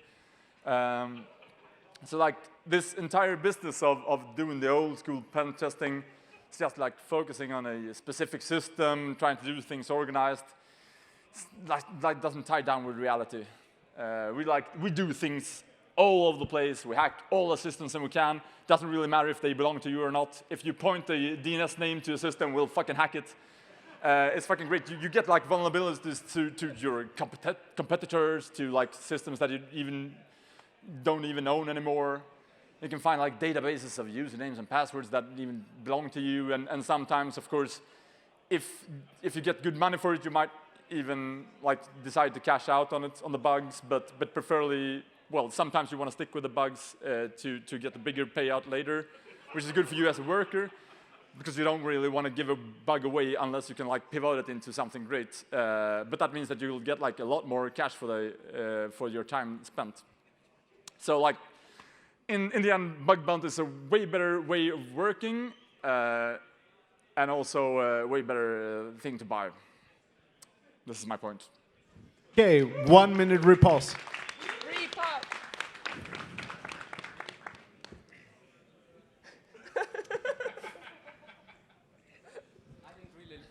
Hello? I didn't really listen to all of that rambling, and I hope no one else did too. Because people like this, young kids sitting in their mother's basements, hacking all around, you can't trust that. And most of the greatest point about that is that you can't trust this to a customer. When you sell security, you need to present a package. And this is not the package that you want to present them. And maybe the most important thing of all, they report something, and maybe you don't really accept it or think that it should be public or whatever, but they demand money from you. I'm pretty sure that's blackmail, and that's not even legal, so why is this even a debate? 1 minute closing.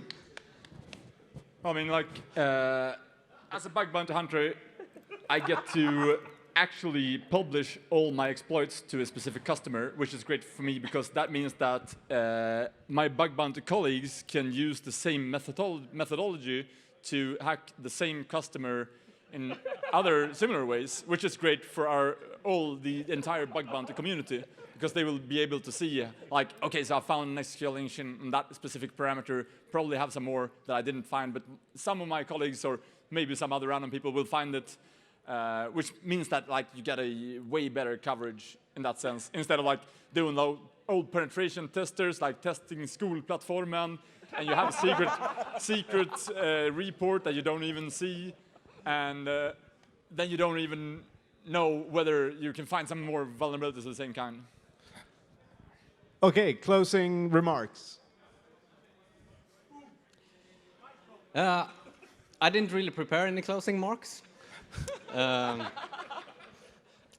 But I swear, the closing remarks will be in the report on Friday. Closing remarks were not in scope.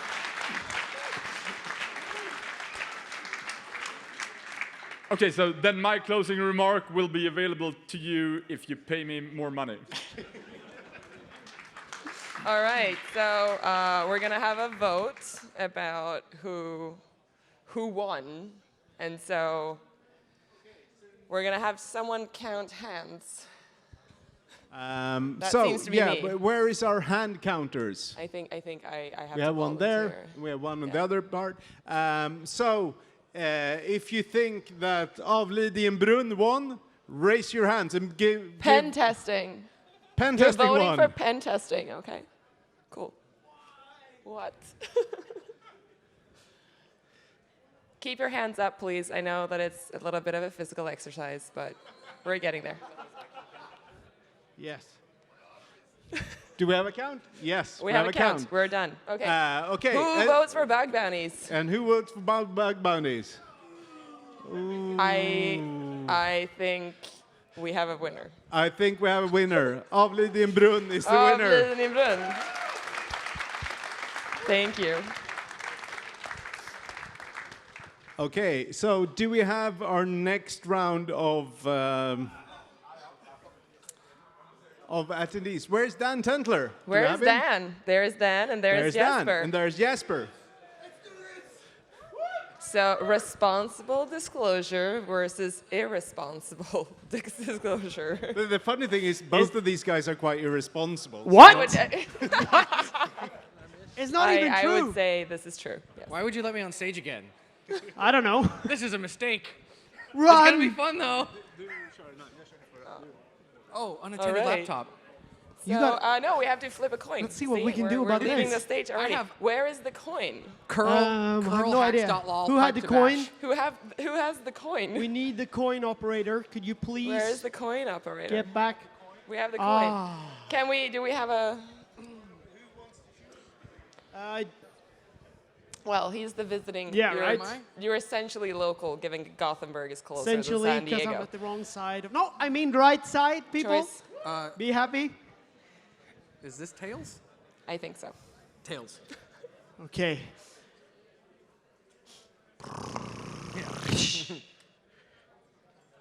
Jesper starts. Oh shit! Whoa, shit! All right, Is it time? All right, your 5 minutes begins now. So you know when you're actually finding a vulnerability, you get the adrenaline rush, there is no better feeling than to wait a year to anyone to come back with you with any intel, right? The feeling is so nice. You just sit there, have a coffee, maybe a sip of your beer, and waiting for a year to somebody to get back to you and give you some credit or not. I think that's the most alluring feeling with responsible disclosure. As well as, you know, yeah, you do a lot of good work, you report a vulnerability, and the company gets back to, yeah, we're going to look into that. And they never do, right? But that's you feel appreciated. You can do your thing, right? I actually did a whole. Is this on? Nope. I did a whole talk. This is not your time. No, slot, Dan. he's invading, so I'm getting some points about this. No, but the thing the thing is like the thing with responsible disclosure that is really the best part by far Go on. is the lack of appreciation, right? You feel so shit upon that it's actually nice. You start to enjoy it after a while. I'm starting to wonder about your hobbies. Yes, sir. Well, it's like cold showers. No, I don't know. But yeah. I have a fun story that pertains to responsible guess you disclosure. do. Jesper I has guess you another do. 4 minutes to fill. Right? Oh, sorry. Of Oh, arguments. is it back? Okay. I'm just gonna hide. This Follow guy, the this guy. instructions. I'm gonna hide near the unattended laptop. It's a hard topic to actually sort of digest with this 5 minutes. So I need to sell it really good to everyone, right? Can you hear it? Nope. Okay. Well, carry on. So, yeah. Well, I don't have anything more. I think I said it all, right? You said it all. It's like okay. a solid case. All right, so we will give the rest of Responsible your minutes to Dan. disclosure is really my thing, as you can see. I think it makes a lot of sense that give people the time they need to don't give a shit about security, just slack. It's like someone get a really bad day, and then they go to the C-suite and they're like, yeah, don't think about it. You get fired, and we will patch it later on. No worries, hopefully. So I think that sort of sums it up, I guess. All right, so what you're saying is that you did your responsible disclosure and you're giving us the time to process this Yeah, until it's done. yeah, more or less. More or less. I think you I see. just let it sink in. All right. We're just going to sit Yeah, quietly right, for another 2 right. minutes. This guy, he knows it. Fight against social Darwinism. Yeah. Apparently, responsible disclosure is social Darwinism. We will continue on this topic.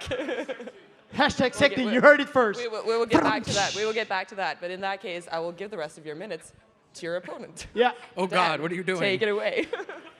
So, I think Is it now time I interrupt or no? Is it later? Okay, so if you give your minutes away, you can't Oh, sorry, continue sorry, to talk, sorry. you podcaster. Didn't get the rules right. Oh, I'm all in for all the expert commentary, the inline, the jabs. Fantastic, keep them coming. So I think the best way to explain why just dumping shit on Twitter is probably the best way to do it is by telling two stories. The first of which is there's a company called Yesco that makes giant LED billboards in America, and I think there's some in Canada too. The last time I looked, there were 400 or so of them.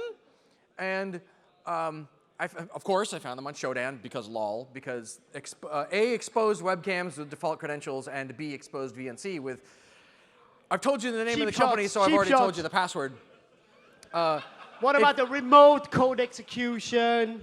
You spend thousands of hours, you send the email, no one replies. Oh, they send replied. another email. Oh, this is you good. You get an answer from Oh. a guy in a telco Yes, in sir. India.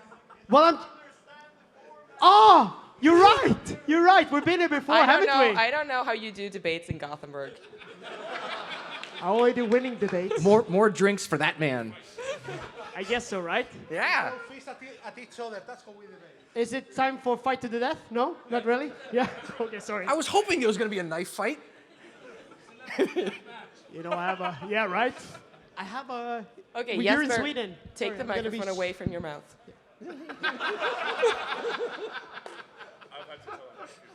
Yeah, it's actually true. I have witnesses. Carry on, by all Dan, Anyhow, continue. so there's these You'll be billboards. disqualified. Put on your bad guy hat and think you have control of like 400 billboards across the United States. They're effectively Windows boxes that have a bunch of LEDs that have been convinced that they are a VGA display hooked into a secondary VGA port on a computer on a post in the desert over a freeway. What do? Do you find out the zip code of each one and say that there's an Ebola outbreak?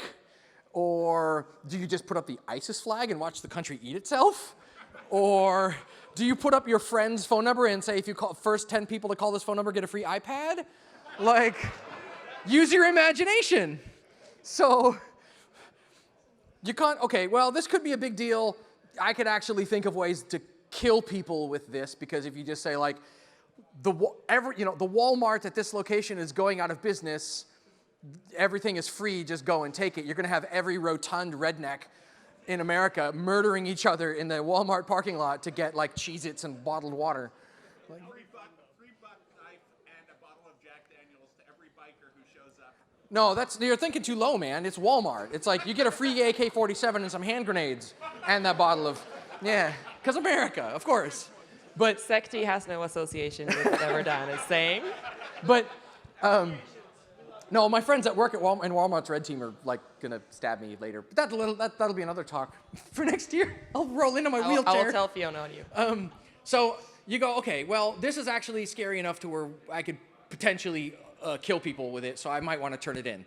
So you contact Yesco. Yesco has no security department. They don't have any security anybody. So what do? Well, you OSINT the shit out of them. You go and you look them up on LinkedIn, and you find, do they have a security person on LinkedIn? No. Who do they have on LinkedIn? One IT guy. Okay, can't get a hold of him. Drop emails to him, try and friend him on LinkedIn, nothing. Start going down the sort of escalation path until I get to, I think I'm like 4 people deep, and I'm getting a hold of their marketing intern. And the marketing intern is like, who are you and what do you want? And I'm like, I have a security finding to turn in pertaining to your billboards. I found a whole bunch of them that are remotely controllable. They're like, yes, we manufacture them that way on purpose. I'm like, yeah, but that's not what I mean. So finally, I write a long letter to the IT guy, because the marketing intern gives me his email address, which that has other hilarious implications. So I write a long letter to them introducing myself. Hi, I'm Dan. I do this. I'm a security researcher, blah, blah, blah, blah, blah. I work with these government entities to do these You sorts have of another things. minute, Dan. This is a Yes. debate. His 10 minutes or 10 minutes? The 15 IT guy minutes, 20 politely told me, we don't care, go away. The reason he did that was because, and some of you may have seen the news, a billboard in Atlanta, Georgia got goatseed and it made the news. And because I had been chasing this company for like 2 weeks, immediately when that stuff hit the news, everyone was like, Vis, why did you do that? And I'm like, it wasn't me. I was actually trying to turn in the finding. But they told me to 30 go. seconds. They told me to go away. Their IT person told me to go away. And then later, I ran into 7 other people that turned in the same finding, and they showed me screenshots of emails they'd gotten from executive leadership that said, "We don't care. Stop emailing us." That's one of my stories. Boom. Jesper, respond. 1 Cool. minute. Okay, I can tell you one story. Risk accepted. 1 minute. Yeah, that's the thing. But one story with responsible disclosure that actually was good. That's actually true. That happens? Me and a guy in this room sort of won a thing, a small little robot at SecT. Has anyone heard this story? Some of you have. 45 seconds, yes. And we responded, we sort of found an API that was open. Oh, undocumented features. Yeah, right? And we sort of posted a thing, maybe a video of me doing stuff in the camera. Use your imagination. Doing stuff. You know it. This is the weirdest Pornhub story I've ever heard. Keep going. Yeah, right? You're 30 intrigued now. seconds. You're intrigued now. 30 seconds. Send it over to them. Ask them to sort of fix it. They threaded us with legal a bit, but then they responded with the most epic swag ever. A shirt that said, "All your balls are belongs to us." Wow. Boom! Responsible disclosure for you guys. Actually true. Also, I feel like the responsible disclosure of we did stuff and there was a thing is a great responsible Well, disclosure. if you find me later, I can If show you the anything. Twitter feed of it. It was not pretty. I saw it live. Yeah, you did. All right. Oh, crazy. Dan, It was crazy. It was a dark moment. Dan, it's your turn. We have a minute. Oh God, what was my He's other story? speechless. I am. Boom. Jesper gets no final remarks.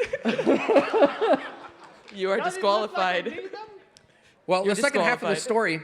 story with the Yesco billboards is that, yes, they're still there. If you search for Prism View on Shodan, you can find them. And B, I turned them into a division of the FBI that I can't believe they chose the name Cyber Ninjas. But a bunch of people that go to DEF CON that are in the FBI started this thing because they wanted to create connective tissue between the hackers and law enforcement.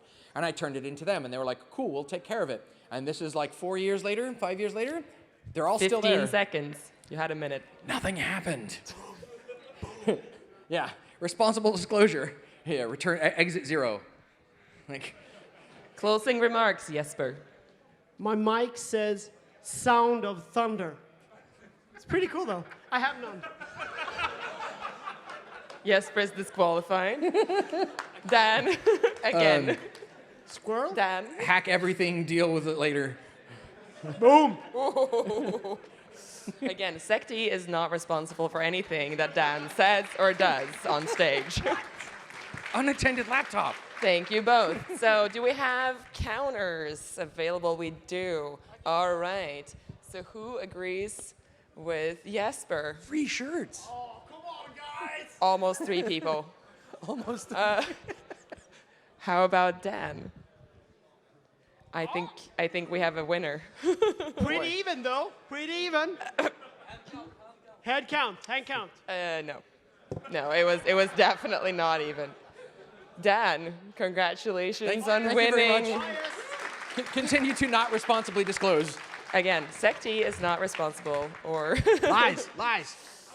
So we have our last hacking battle. Thank you, sir.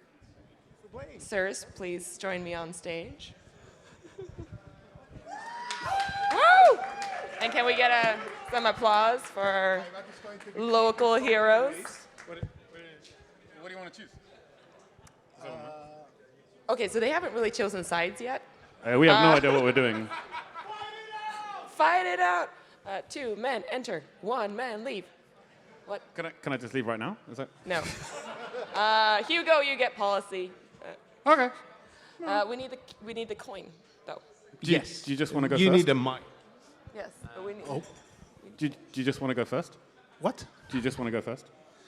I can't believe you leaned in when I was I'm speaking not into a even sure mic. what I am supposed to talk about. Pen test. Oh, I am Pentest? Yeah, I yeah, thought yeah. that you were Pentest and I was policy. I just We're got told very I was organized. policy. So, do you want to go first, or do you want to flip the As coin? you see, this is really well rehearsed.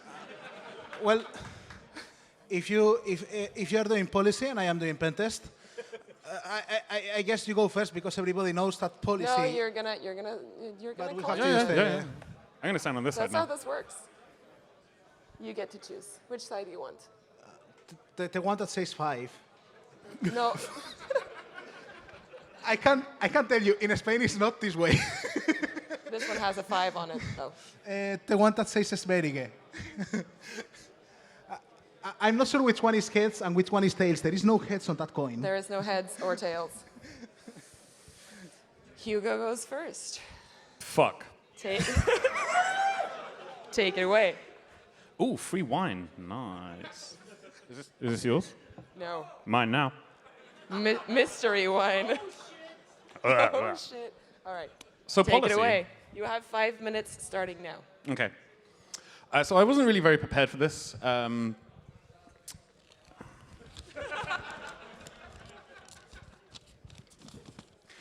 worry, like Trump's policy, it is there is no content. Policy is absolutely the best. There's no way a pen test can contest with policy whatsoever. Pen tests will perhaps tell you what is objectively the truth about your production environment, but they won't tell you anything about the other half of the equation you're dealing with. The people behind it, the people that have to follow policy every day.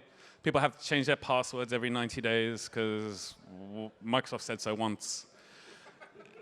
And it's garbage. I mean, pen tests sell you, it's like bug bounties. You'll, no offense. Some offense. you'll hoover up all your low-hanging fruit pretty quickly. First 3 months, you get all your a lot of XSSs. You won't probably deal with polyglot stuff, but policy will keep you safe. It'll allow you to go to sleep at night and just be like, oh, I'm wrapped in a warm blanket of security. It's so comforting. But when you do a pen test, you have like, you've done pen tests before, you must know the drill. Like you have 2 weeks, you have a production environment to go through, or maybe, just maybe, they have a release environment which mirrors production. Imagine this dream scenario, if you can. It's difficult, I know. I'm still trying to get it done at work. But when they do the pen test, and they don't find anything in the first week, then they start bringing in the senior guys, and they're like, ah, fuck, I haven't got anything at all. And this customer's paid us so much fucking money, and we are looking really shitty right now. Policy will keep you wrapped in that warm blanket of happiness. Because if somebody doesn't follow policy, yeah, you just fire them. That's what it's for, right? It's legal protection for a corporation. But if somebody misses something during a pen test, and then one of the internal people find it later on, you're fucked. And they just spent $14,000 on 2 weeks. And like the 5th day of the second week, you start bringing in the real guns. Kalle, I see you there. And then on the last day, they're like, oh, fucking finally, we got an XSS. Amazing. $14,000 well spent. You know how much it costs to draft a Word document? I mean, if I write it, it's at least 14 cents. Several orders of magnitude better, value for money. And if you follow policy, you can get yourself an ISO 27001 certificate for laundering money, or whatever it is that you do. It's a really good way to launder money. Get into the ISO business, please. But pen testing costs so much money. And you get, a lot of the time, very little for it, unless you work at Cure 53. I've seen your reports, guys. This shit's amazing. But you don't work there. All respect to my opponent. I have seen this man do a talk where he reverse engineered a cryptographical protocol using pen and paper. This is what I do with pen and paper. I wrote some little bullet points and some squiggly lines. But when I write a Word document, oh, there's going to be some esoteric English words in there that nobody understands. But a lawyer can say, well, that obviously means that. And that will protect me, my corporation, my employer, whoever it is I'm doing it for eternity. And it's up to the humans to follow that. And time. Wow, that was a mic drop. I hear you have a CISSP. Argue. 5 minutes starting now. Pen testers, pen testers, pen testers, pen testers. Pen testers, pen testers, pen testers, pen testers. I'm only saying this 10 times because everybody knows that the policy requires me to do so. Burn. Pen testing in general is a really nice thing. I mean, you go, you call the best of the best. Then, as he said, you get somebody. But why is the pen tester called? Because the policy says so. You have to be PCI DSS compliant. So we need pen testing. Pen testing is the best thing that could ever happen. You get somebody that comes and says, well, look, you have this issue. And then people look at the finger. Then comes the policy maker and says, yeah, we should ban fingers inside the company. Well, actually. So my point here, and what I hope that you guys all take home, is that you should get more pen testing. Please make sure that you put more pen testing in your budgets. Pen testing is better. Pen testing is the best. And if you do more pen testing doing pen testing, then you can pen test while you pen test so that you can pen test the pen tests. And the most important thing here, and please don't forget about it, then you can check the checkbox on the policy that says you have to do a pen test. So, by all means, make sure that you check all the checkbox. By the way, 1 second. Yeah, company policy requires me to check the checkbox every time that I say the word checkbox. It's a bit painful, but you know, policies also are amazing. I mean, policies have done a lot to improve passwords. And I have to agree with you here. I mean, there is nothing we pen testers can do to explain a user that your password should contain capital letters, small letters, numbers, symbols, emoji, Sumerian characters, a few hieroglyphics, and if possible, some demotic letters. Because obviously you cannot get a properly working password without some demotic letters. So by all means, please apply policies, then you have to buy pen tests. That's basically what I have to say here. Very fair. Mic drop. All right. Do we have a response from the opposition? I think we need to work together. What? What is this? What is happening? It's a draw. It is. You can't decide that. Yeah, I think we just did. I think Sorry. the audience decides. Now I have crossed my hand with, you know, politically and publicly important figures, so I am required to report this to my manager. If you don't mind, I will be writing an email. Cool. It's policy. Closing remarks. Closing remarks, then. I mean, you were just trying to make friends, but do I'm continue. not very good at it, though, so... well, I agree.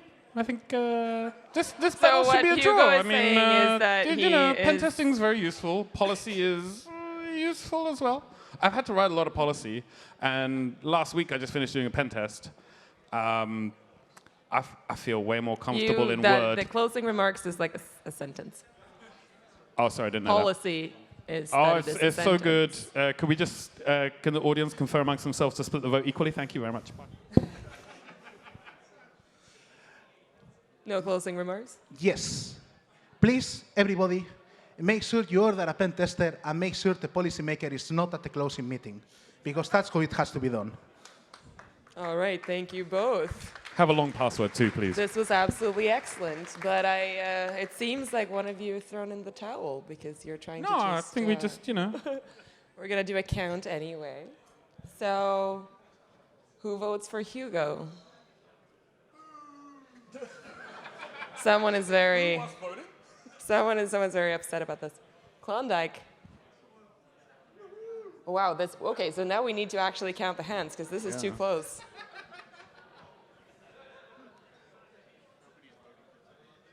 No one is voting for Pettis.